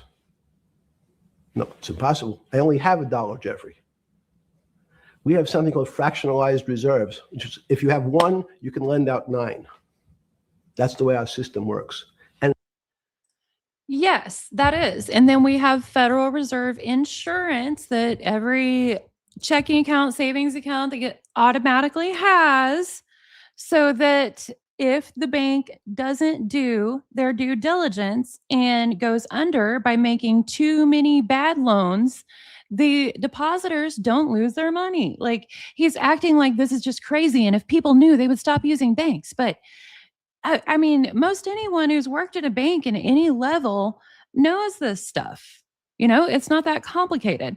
And there are auditors, Federal Reserve auditors come to banks every year and examine everything to make sure that they're following guidelines so that they don't go down and activate that insurance. Sometimes one still fails. There were several that failed after the 2008 subprime mortgage crisis, which later on in this video, Epstein also explains real slow. And he also even explains the definition of subprime. Like, we couldn't even understand that. Oh, he annoys me, friends.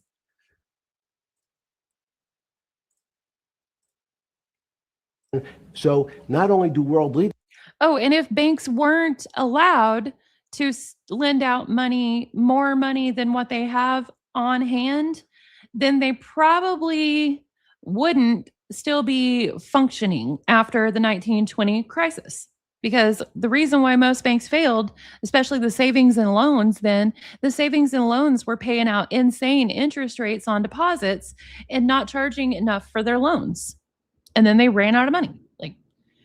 So they reversed the process and allowed banks to start lending out more than they have, instituted a lot of regulatory oversight, and provided this insurance to the depositors if one goes down. He's acting like this is a massive secret plan. It is just, no, it was developed after the 1920 crisis. Does not understand banking, but the man on the street, my father who worked in the park department, it would be beyond his imagination that people could lend out more money than they actually had in their pocket. Next question.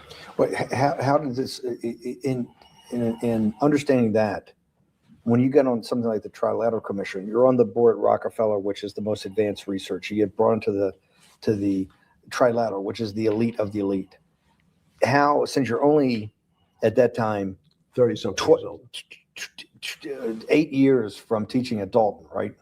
You're a Dalton at 20 years old and on the Trilateral Commission and working with Rockefeller, won't explain how it happened. And his first job in finance literally is a Ponzi scheme.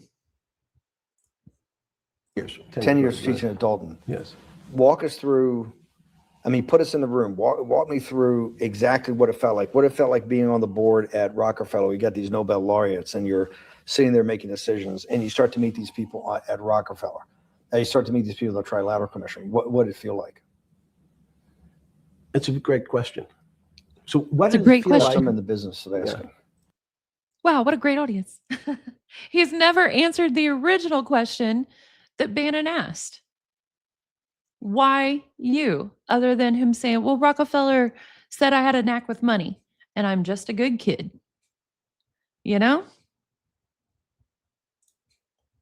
What does it feel like meeting some of these people like Kissinger or Rockefeller? And those are two extraordinary people.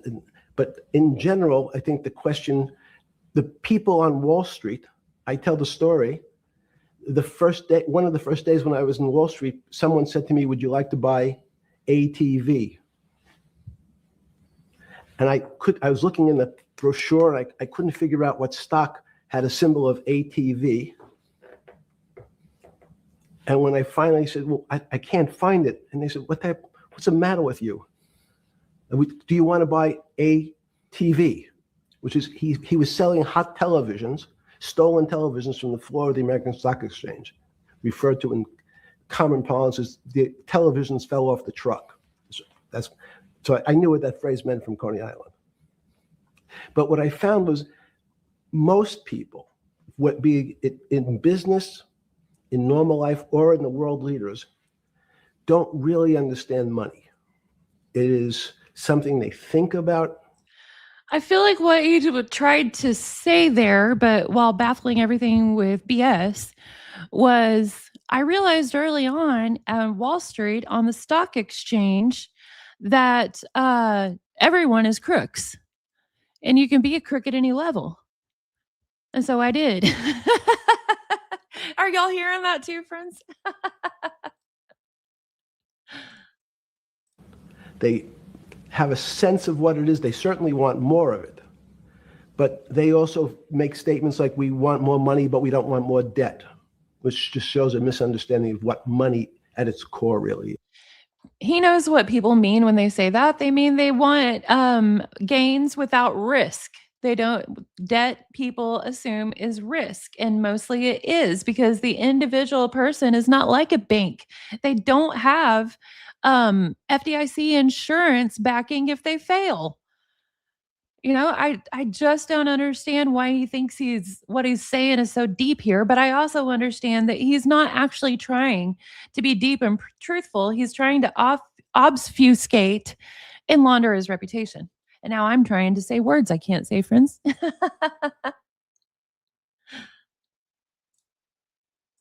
So most people don't, they want to make it, they want to save it, but to understand it intimately is not a normal character.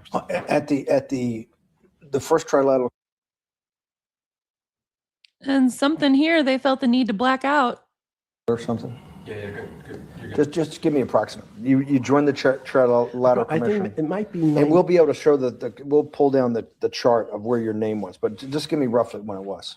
I think it could be 90. I don't remember. Okay. Let's say early 90s. Yes. When you got on the trilateral commission and had the first, do you remember where the first meeting was? It was in Tokyo. In Tokyo. And at what hotel? I would like to say the Hilton, but it's probably not.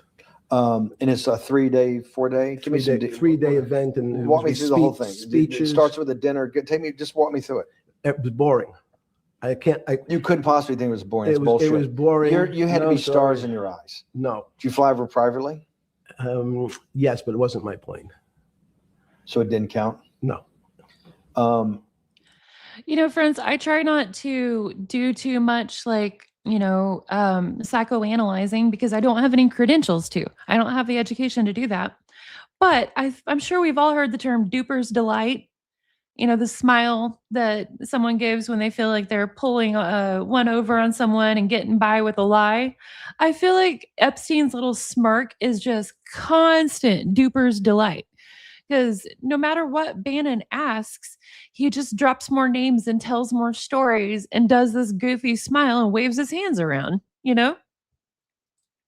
Also, interesting to note, he has on a white shirt and black glasses, and partway through this, he switches those. You fly over. Yes. And it was who were the first, like when you first met those leaders, you had to be wowed. Also, he's very, very insistent that no one ever think he's impressed by anything.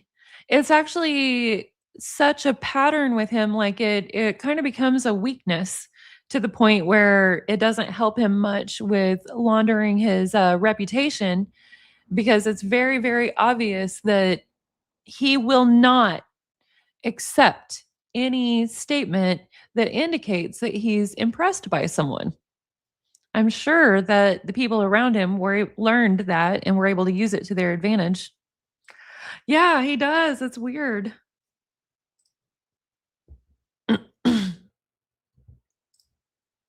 No.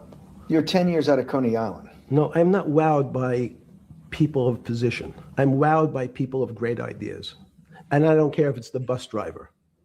That's a great thing to say, but I don't think he believes it, y'all.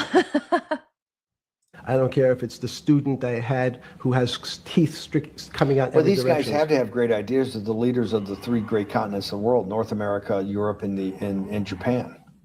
No, many of these world leaders become world leaders because they're popular and they were able to get votes, or they were able to convince people to vote for them. I learned later.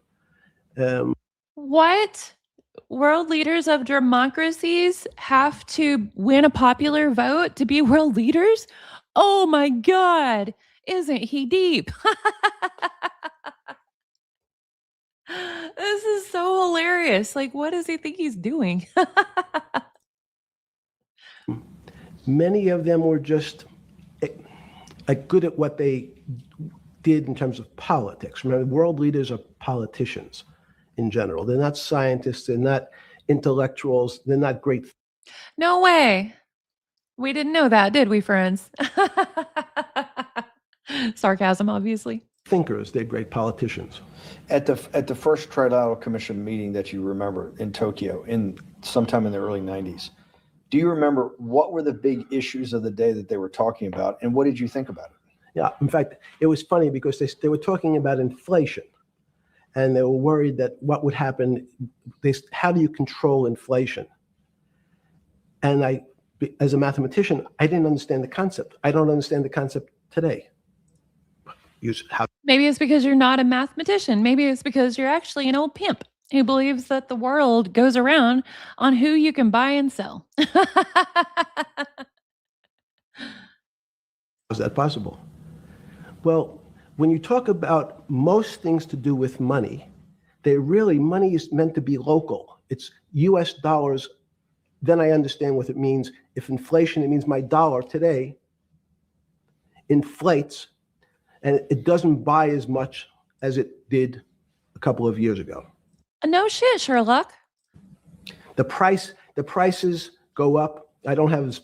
It seems that everything's great, but in fact, my dollar is shrinking in value. If you, and you're the financial genius here. I'm just a lowly M&A guy. And Bannon, I don't believes anything he's saying either. He's trying to get paid on a documentary. I don't think Bannon cares about truth. Sure. If you let me finish the thought. Go ahead. So if you're in America, you can feel inflation. Your salary's gone up, but you can't buy the same car. In fact, it starts to feel weird because the value. That's why I wanted to ask the question. This is my point. Sure.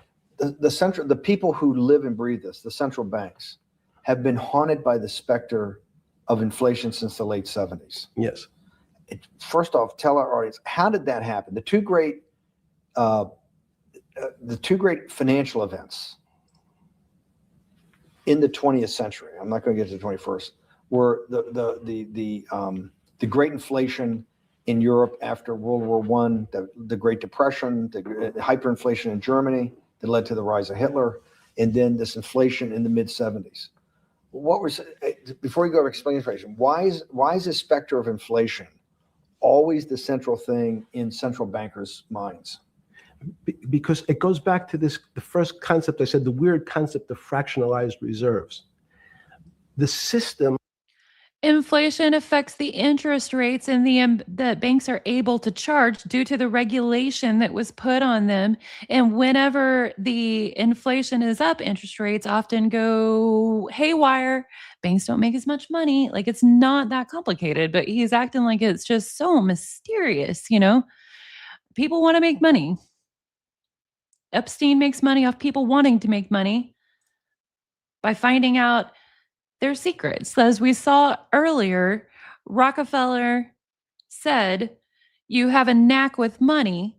And Epstein responded by saying, "Tell me about the worst time of your life." You know what I mean? Ugh. But he wants to act like he's the only person in the world who understands finance.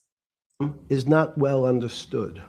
And most systems, in fact, are not well understood. We don't know how our digestive system. Stop. This is impossible. This is impossible. The world banking system, the world currency system, the world monetary system has to be so well understood by the Greenspans of the world and the Bernankes of the world and you, right? The currency traders, the guys making billion-dollar bets every day. The legendary guy on Wall Street in the late 90s, Vassalin Brothers.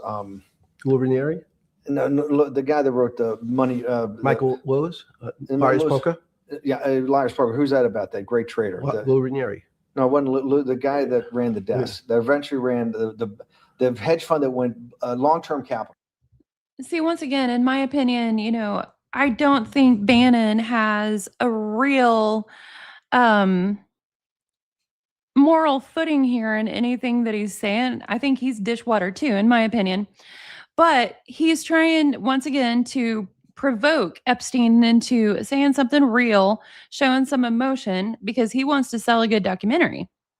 Epstein is dropping all these names again, because Bannon's like, oh, come on. They're obviously these people understand money.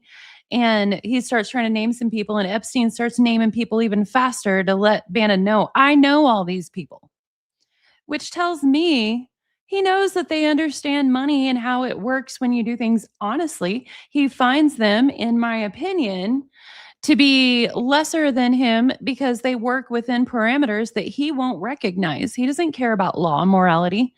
I saw in one of his emails him complaining to someone else about Bill Gates, and now we know Bill Gates is a shithead too. But Epstein was complaining about Bill Gates wanting to donate money for vaccines in Africa, and he said Gates is under that Catholic delusion that all people are equal.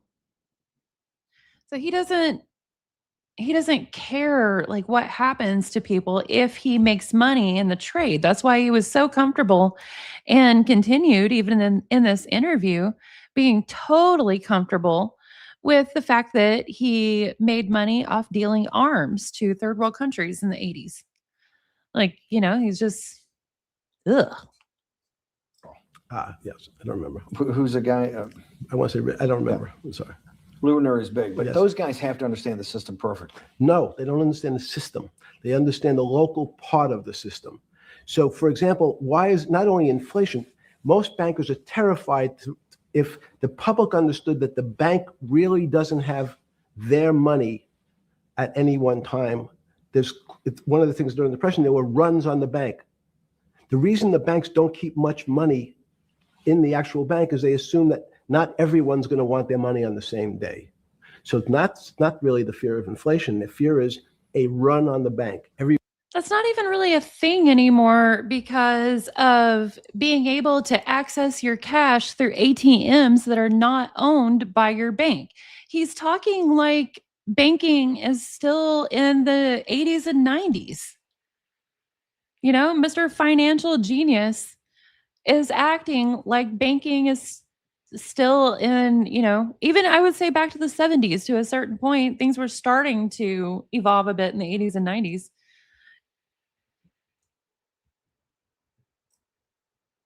Everybody wants to take out something that doesn't really. And he's also ignoring the fact that even if there was a run on a bank and people wanted more cash than what the bank had on hand, like I said, people could still go get that cash from ATMs not owned by the bank due to the fact that banking files and finance files and the Federal Reserve are all digital now.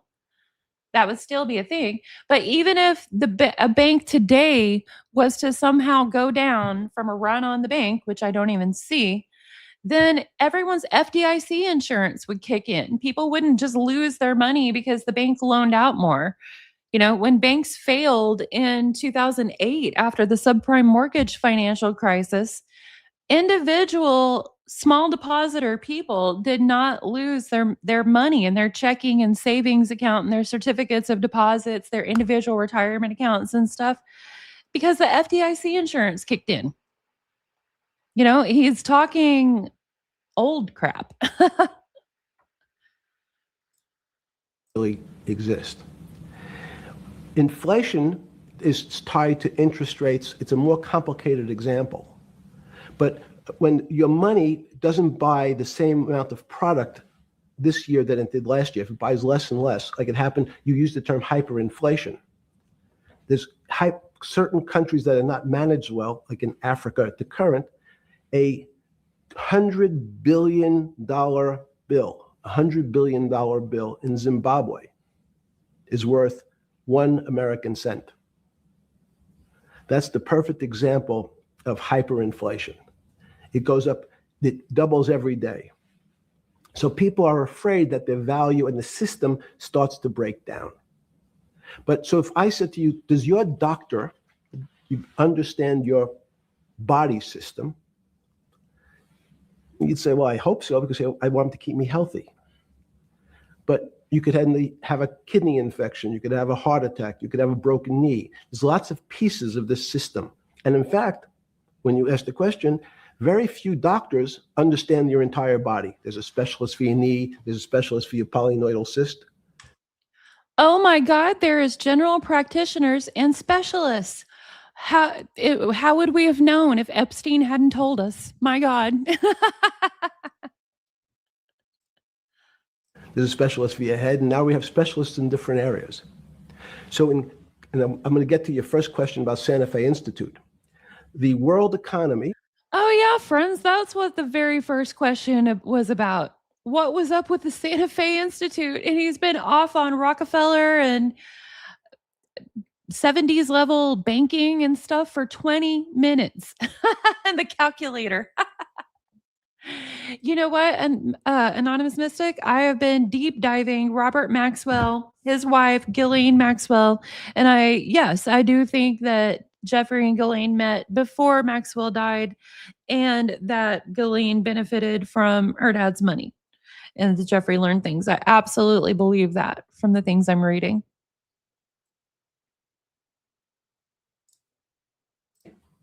And your body are both comprised of little systems interacting with each other and making one big system. This is what's stunning for all the little guys out there, the populist movement, the little guys that haven't had a pay raise in Little guys. 30 years. They think that these elites, have everything. The guys in the room making the decisions, the party at Davos guys. You're sitting there, you don't think many people today really understand the complexity and really all the moving pieces and how they interconnect to the world's financial system. No, not only don't they understand the complexity, and that goes back to Santa Fe Institute was an attempt of trying to see if there was a way to mathematize, formularize, or algorithmically understand what the term complexity means. That goes back to the original question. Complex systems are complex by definition, but there's not necessarily. Complex systems are complex. Oh, he's teaching so much. Oh my God, did he? Ugh. Let's look. We're at 2202.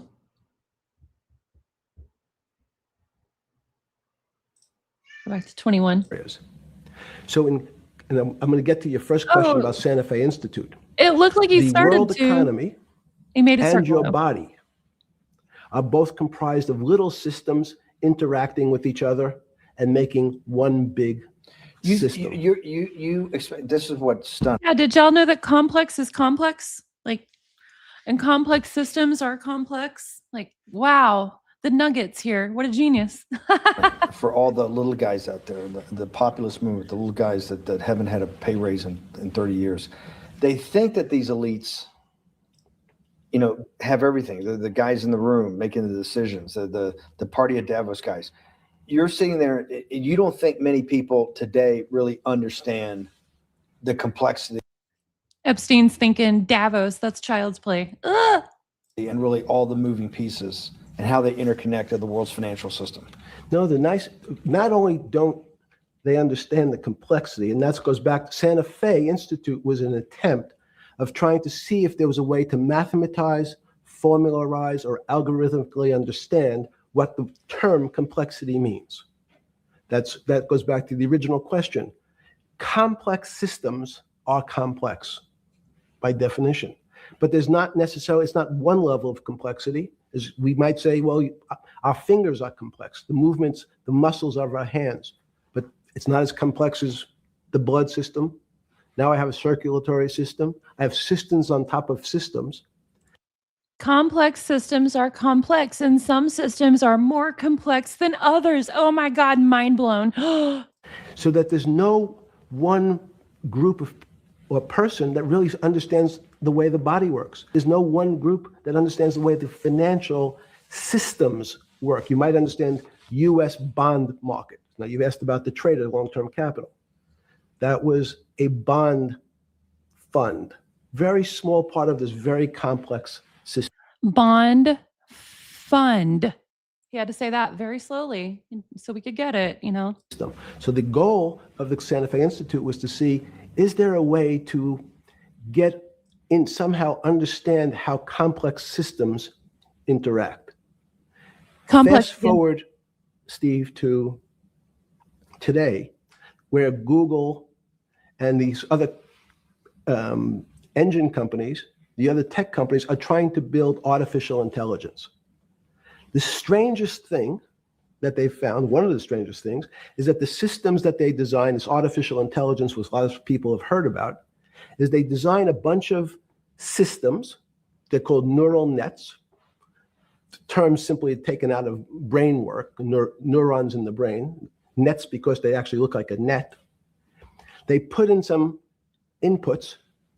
The computers work, spit out an answer. Sounds normal to you? Exactly, constant comment. Whenever I was listening to this, I thought, I understand how, like, very young people would think that this was deep, but like anyone who has been around or, is well read or has, yeah, exactly what constant comment said. Any grown woman or man, I feel like, who's not desperately trying to get money from him would just be like, dude, you're saying the same thing over and over and never answering the question. You don't know anything.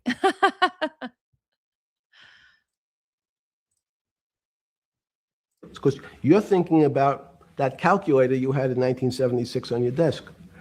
When you ask the person who designed the system, how did it come to that answer? How did your neural net, can you show me the calculations? They say, no, we don't know. We don't know how the thing we designed actually came up with that answer. That's pretty strange. I find that weird because AI is a computer system of algorithms that behave ways based on cues that they get, and everything a computer system or algorithm does is logged. I feel like he's just saying bullshit,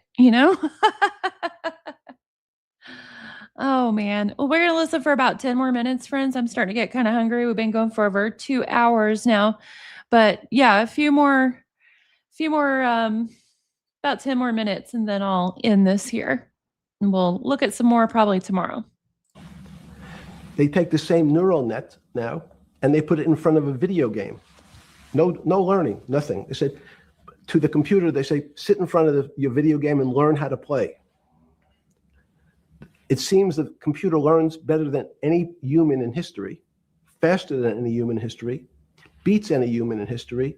But when you ask the designer, how did it do it? No one knows. It just did it. So No, that's they the first know. little touch of things. Designers of AI and of freaking algorithms, they know how it works. Oh, Christina, I don't think I have yet. After I finished my live yesterday, I was pretty tired and I don't think I've checked my email. I got up this morning, had some coffee, and was like, no what? I'm going to go live again. I will check into it though. Thank you for the information. Thank you, just Jamie. Things that we already have gotten to a place where we don't understand it and we built it. Bullshit. I just don't believe this. Developers know how what they developed is doing what it does. Like, what? On Sunday afternoon, I get the impression Bannon was like, oh, screw that. I'm not even going to try. Probably thinking, we'll just cut that out. September 14th, 2008, where were you? Sorry, It was the night they put Lehman Brothers in bankruptcy in London. I was in jail. Seriously.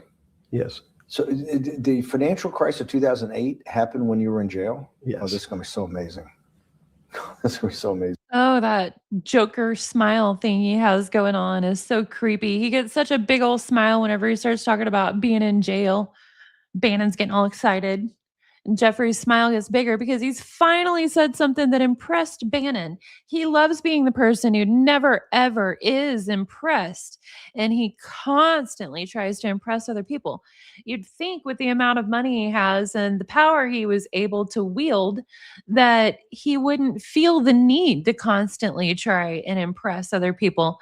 But he would, we can see in this interview, he does it constantly. Bannon tries to ask him a normal question with a concrete answer. And he is just like, let me tell you about the time I asked Rockefeller what was the worst thing in his life. But yeah, when they talk about prison, you can tell he's doing a real gypsy rose here. He doesn't think he ever should have went. He feels completely justified and his smile is bigger than ever. He's very happy talking about it. I take it you didn't have your Wall Street Journal dropped off to you in the morning, your Financial Times. No. How did you hear about how did you hear about, because I want I forgot about this, but yes. I'm trying to get, this is going to be amazing. This is, let's go back and do that again. Sunday afternoon, because I want to find out about people, the geniuses understanding the complexity of the financial system. Because I think the best example we have is the Oh yeah, geniuses. financial crisis, the crash of 2008. Sunday afternoon, September 14th, I think it was, 2008, is when they were working feverishly in Midtown Manhattan at the Lehman Brothers offices and at various law firms around town, and with the Secretary of Treasury in the Federal Reserve, what they're going to do with Lehman. They decided they weren't going to save it. And so they prepared to put it into bankruptcy at the open of the market in London the next day. How did you hear about what was going to happen to Lehman Brothers, and what did you immediately think when you heard that it was going to be put into bankruptcy? Now, this is really interesting to pay attention to because he tells how he heard it first, and then he goes right into what he did, and I'll point out what I'm thinking after that. I'm glad you asked that question. I was in solitary confinement September 14th. He says that like, I know nobody's going to believe it, but I was in solitary confinement, and waits for a reaction. Bannon is a pretty shady character, just Jamie. And he was hired by Epstein to make this documentary before Epstein was arrested again that last night. They were trying to make a documentary that would kind of launder his reputation and get him back on the public's good side, basically. And again, some of the public stories about the wonderful time I had in jail and my work release, which didn't come till months after. I'd been there since June in an 8x10 cell with a bed in the back, a 6-foot bed in the back, a chrome sink with a toilet attached to it, and a little piece of metal sticking out that was supposed to act as a table. Now, since I was in jail, there were no books. Why? There's no library. No library, but you're in jail. No, I was in jail, not prison. So in jail, I was in a place what's called the Special Housing Unit, which is for the roughest, toughest, meanest people. They had put me there, they said, for my own protection. So I was in an 8x10 cell with a little slit in the door where they would serve my food on a tray.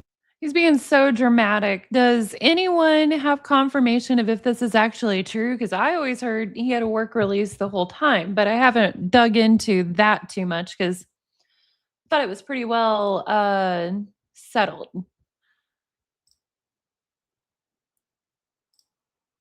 About 9 inches by 4 inches. And then as soon as I finished eating, they'd take the tray and close it down. And one of the guards said, do you understand there's Wall Street's crashing.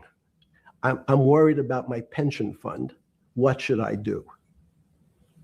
And I said, sorry, Wall Street's crashing? What's happened? And he said, there's some crisis and some companies are going bankrupt. I said, are you sure?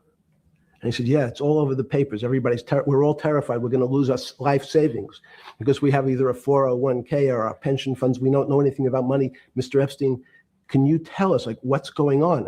Am I going to be able to afford my children's education? Am I going to be bankrupt like this company called Lehman Brothers? And there's another company in the front page today called Bear Stearns. Oh, no, I said. Why? Did y'all notice that gesture he made to his throat?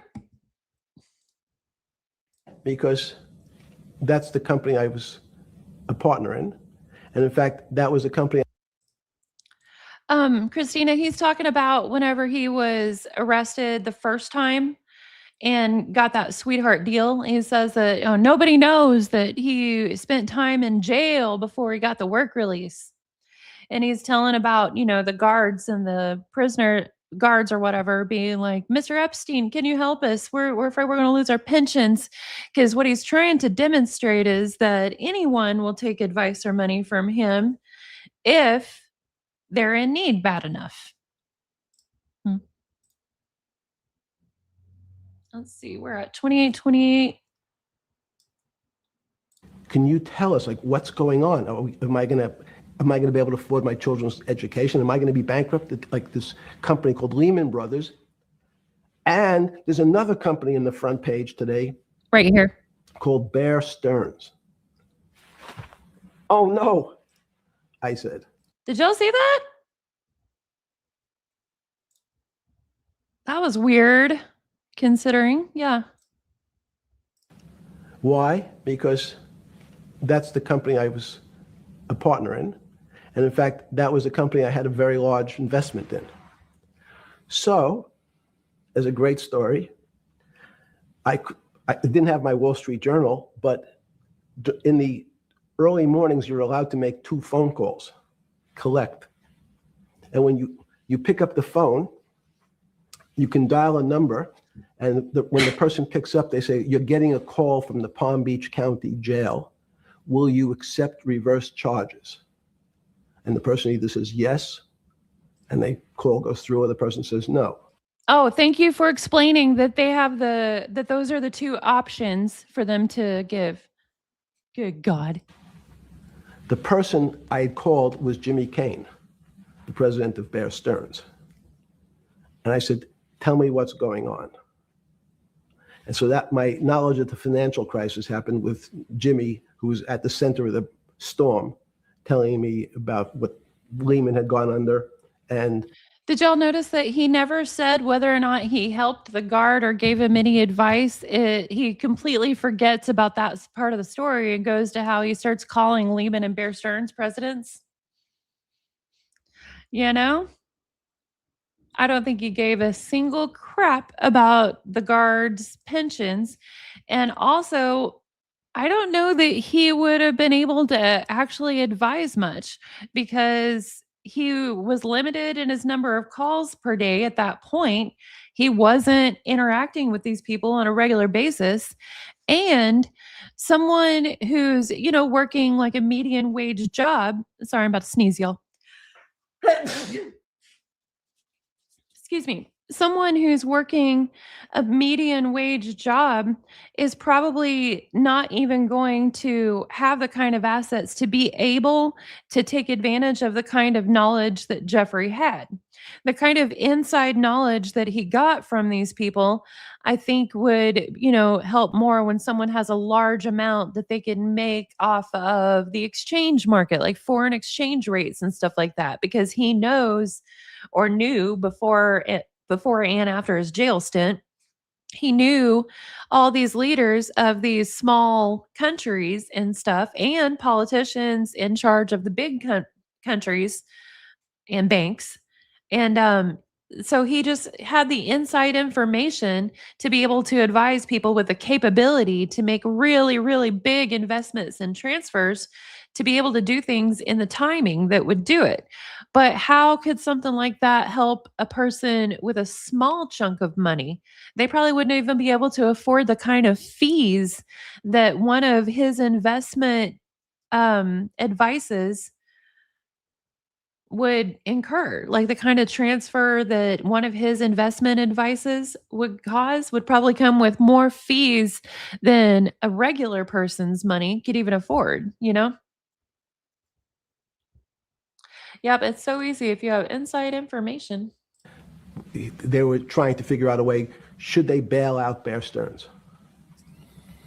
Did it strike you at the time of the mess you had made of your life to be in a situation that you're one of the greatest financial minds in the world, looked at by world leaders and asked your thinking by the most prominent and important people in the world, and here you are in solitary confinement. You got to make a collect call to somebody? Did it strike you at the time how all the threads of your life had come together and put you in a position, or you had put yourself in that position? No. So it never struck you when you This reminds me of Gypsy Rose going, I don't identify as a murderer. had to make a collect call, one of your 50% of your collect calls that day, you call the president or the head of the CEO of Bear Stearns, the biggest financial event in your life is taking place, of which one, every important. See, y'all, Epstein's been trying to act like no regular person even understands that a bank can loan out more than they have. And he acts like FDIC insurance doesn't happen. Aunt Edna, right here, listened to her gut and understood about federally insured accounts and protected herself. You know, she didn't need no Epstein telling her, right, Aunt Edna?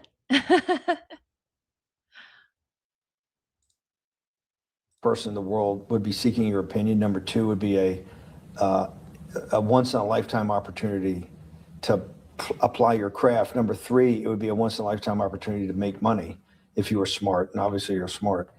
You're telling me here, truthfully, that it never hit you at all of how you'd ended up in a place where you had to make a collect phone call from a jail cell that was 6x9 with a steel bed and your food being passed in through a slot. The question you want to ask is, who was the other call to? Okay, who was the other call? No, he's not interested in that at all, goon. Epstein is being such a goofy here because Bannon wants him to show some emotion for the camera, for the documentary, about the fact that he was in prison. He knows that Epstein doesn't care at all that he went to prison other than the inconvenience. He doesn't feel any moral compunction about it. And I don't believe Bannon does either. I'm pretty sure Bannon spent some days in jail too for contempt of court, if I remember right, or contempt of Congress. So, like, they both know that there's crooks at all levels. They both know what's going on here. But Bannon is trying really hard to get Epstein to show some emotion for the documentary, and Epstein refuses. He's not ashamed of the fact that he's in jail. He doesn't identify as a pedo and wants to continue talking about his big name connections. He's like, you want to ask who the other call is, right? God. The other call was to my friend at JP Morgan, who was then, I didn't know it at the time, trying to buy Bear Stearns. Oh, wow. So fascinating. Yeah, you called JP Morgan, talked to the Rockefellers. We knew Epstein. We already knew that. So at one point, I had two phones. It was difficult because they're afraid people are going to hang themselves with the phone cord. So they don't actually come together and they're pretty short. So I was actually going between two phones. He's trying to evoke that 80s stockbroker image. Y'all remember in the 80s whenever, they would be showing in movies or in magazines or something on the stock exchange, these stockbrokers would have like a bunch of phones, several of them. Hang on, I think there's actually a picture of Trump like that from back in the 80s. Hang on.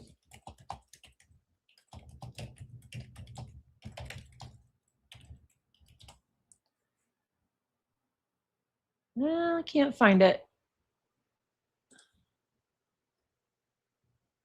There's a picture with a whole bunch of like landline phones held up to his head at one time.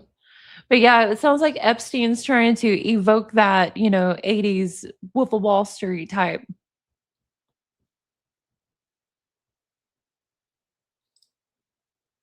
I stumbled over obfuscate so much, I'm not sure if I can come up with another one.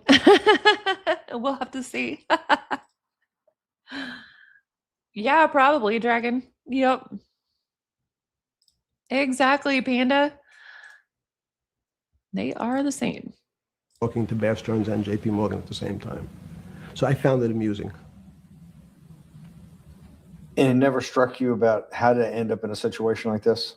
No, that would be probably means I would be too self-aware. He's like, look at me, I have no self-awareness. And Not ashamed of anything. Ha ha, duper's delight. He wants so bad for Bannon to be impressed with this, and Bannon just knows that this is not going to sell well for a documentary. You can't possibly expect me to believe this. I know. I don't believe it. It's no, Even you're telling me that during that day, you never had a moment. You sat there and go, "What the fuck have I done with my life? And I'm in a 6x9 jail cell when I should be on a trading desk, or I should be in my $250 million, greatest townhouse in New York City, taking calls from the king of Saudi Arabia, the president of China, the head of Russia, the president of the United States, to save the world's population from a financial debacle." You honestly expect me to believe that never happened? You're suggesting I was sort of somewhat depressed, and how could this happen to me? I'm not saying depressed. I'm saying a moment of awareness of how could I get myself into this situation. No, I would just say how strange that this happens. It's strange. I'm wearing a jumpsuit. He wants us to he wants us to simultaneously hear his whole dramatic description earlier of how bad it was in solitary confinement in there with the worst of the worst and the worst, but then at the same time to believe that he was nothing but amused, never depressed, never upset about it, simply amused. And flip-flops. What given color to was me. the jumpsuit? Brown Jumpsuit. Yes. I notice I don't see you in a lot of brown. No. Brown jumpsuit and flip-flops. Flip-flops, yes. With no access to books, no access to newspapers, No access to anything. You had lived on information. Except my Almond Joy bars. I had extra Almond Joy bars. Did you eat Almond Joy bars and things like that because you're afraid of what the cooks did to your food? Yes. Is that because of that you were in for the crimes that you were in for? No, it was just in fact, I was. Is it because you're wealthy? Yes. Interesting on this, he's finally stuck into actually giving a simple yes. That was the reason why he ate the Almond Joy bars so much. One of the only times he's actually managed to just give a dang answer without giving a 20-minute dissertation on how he asked Rockefeller what was the worst thing in his life. And Rockefeller said it was that people assumed he could cover their bill. Oh man, don't let him ruin it, anonymous mystic. He's not worth losing your Almond Joys. Yeah, it seemed just Jamie like he really didn't like Bannon pointing out that he doesn't wear brown much anymore. Like, don't look into my psyche. Oh man. Well, I'm going to go ahead and get off here, friends, because I went on longer than I meant to, and I'm getting kind of hungry. But I will probably do this again tomorrow. I'm not going to schedule it right away in case I start feeling bad. But if I wake up and feel good again in the morning, then I will do another one, and we'll continue on with the last half of this interview. And we'll continue laughing at this absolute disgusting dork. Because like he is disgusting and horrible and gross, but he's also a freaking dorky idiot, like who is saying very basic stuff very slowly and trying to make it sound deep. You know, friends? Or else I go eat some almond joy. Yeah, hopefully we will see you all tomorrow. Oh, good. Cleaned your cat's tree. Well, have a good day, friends, and I will see you all soon.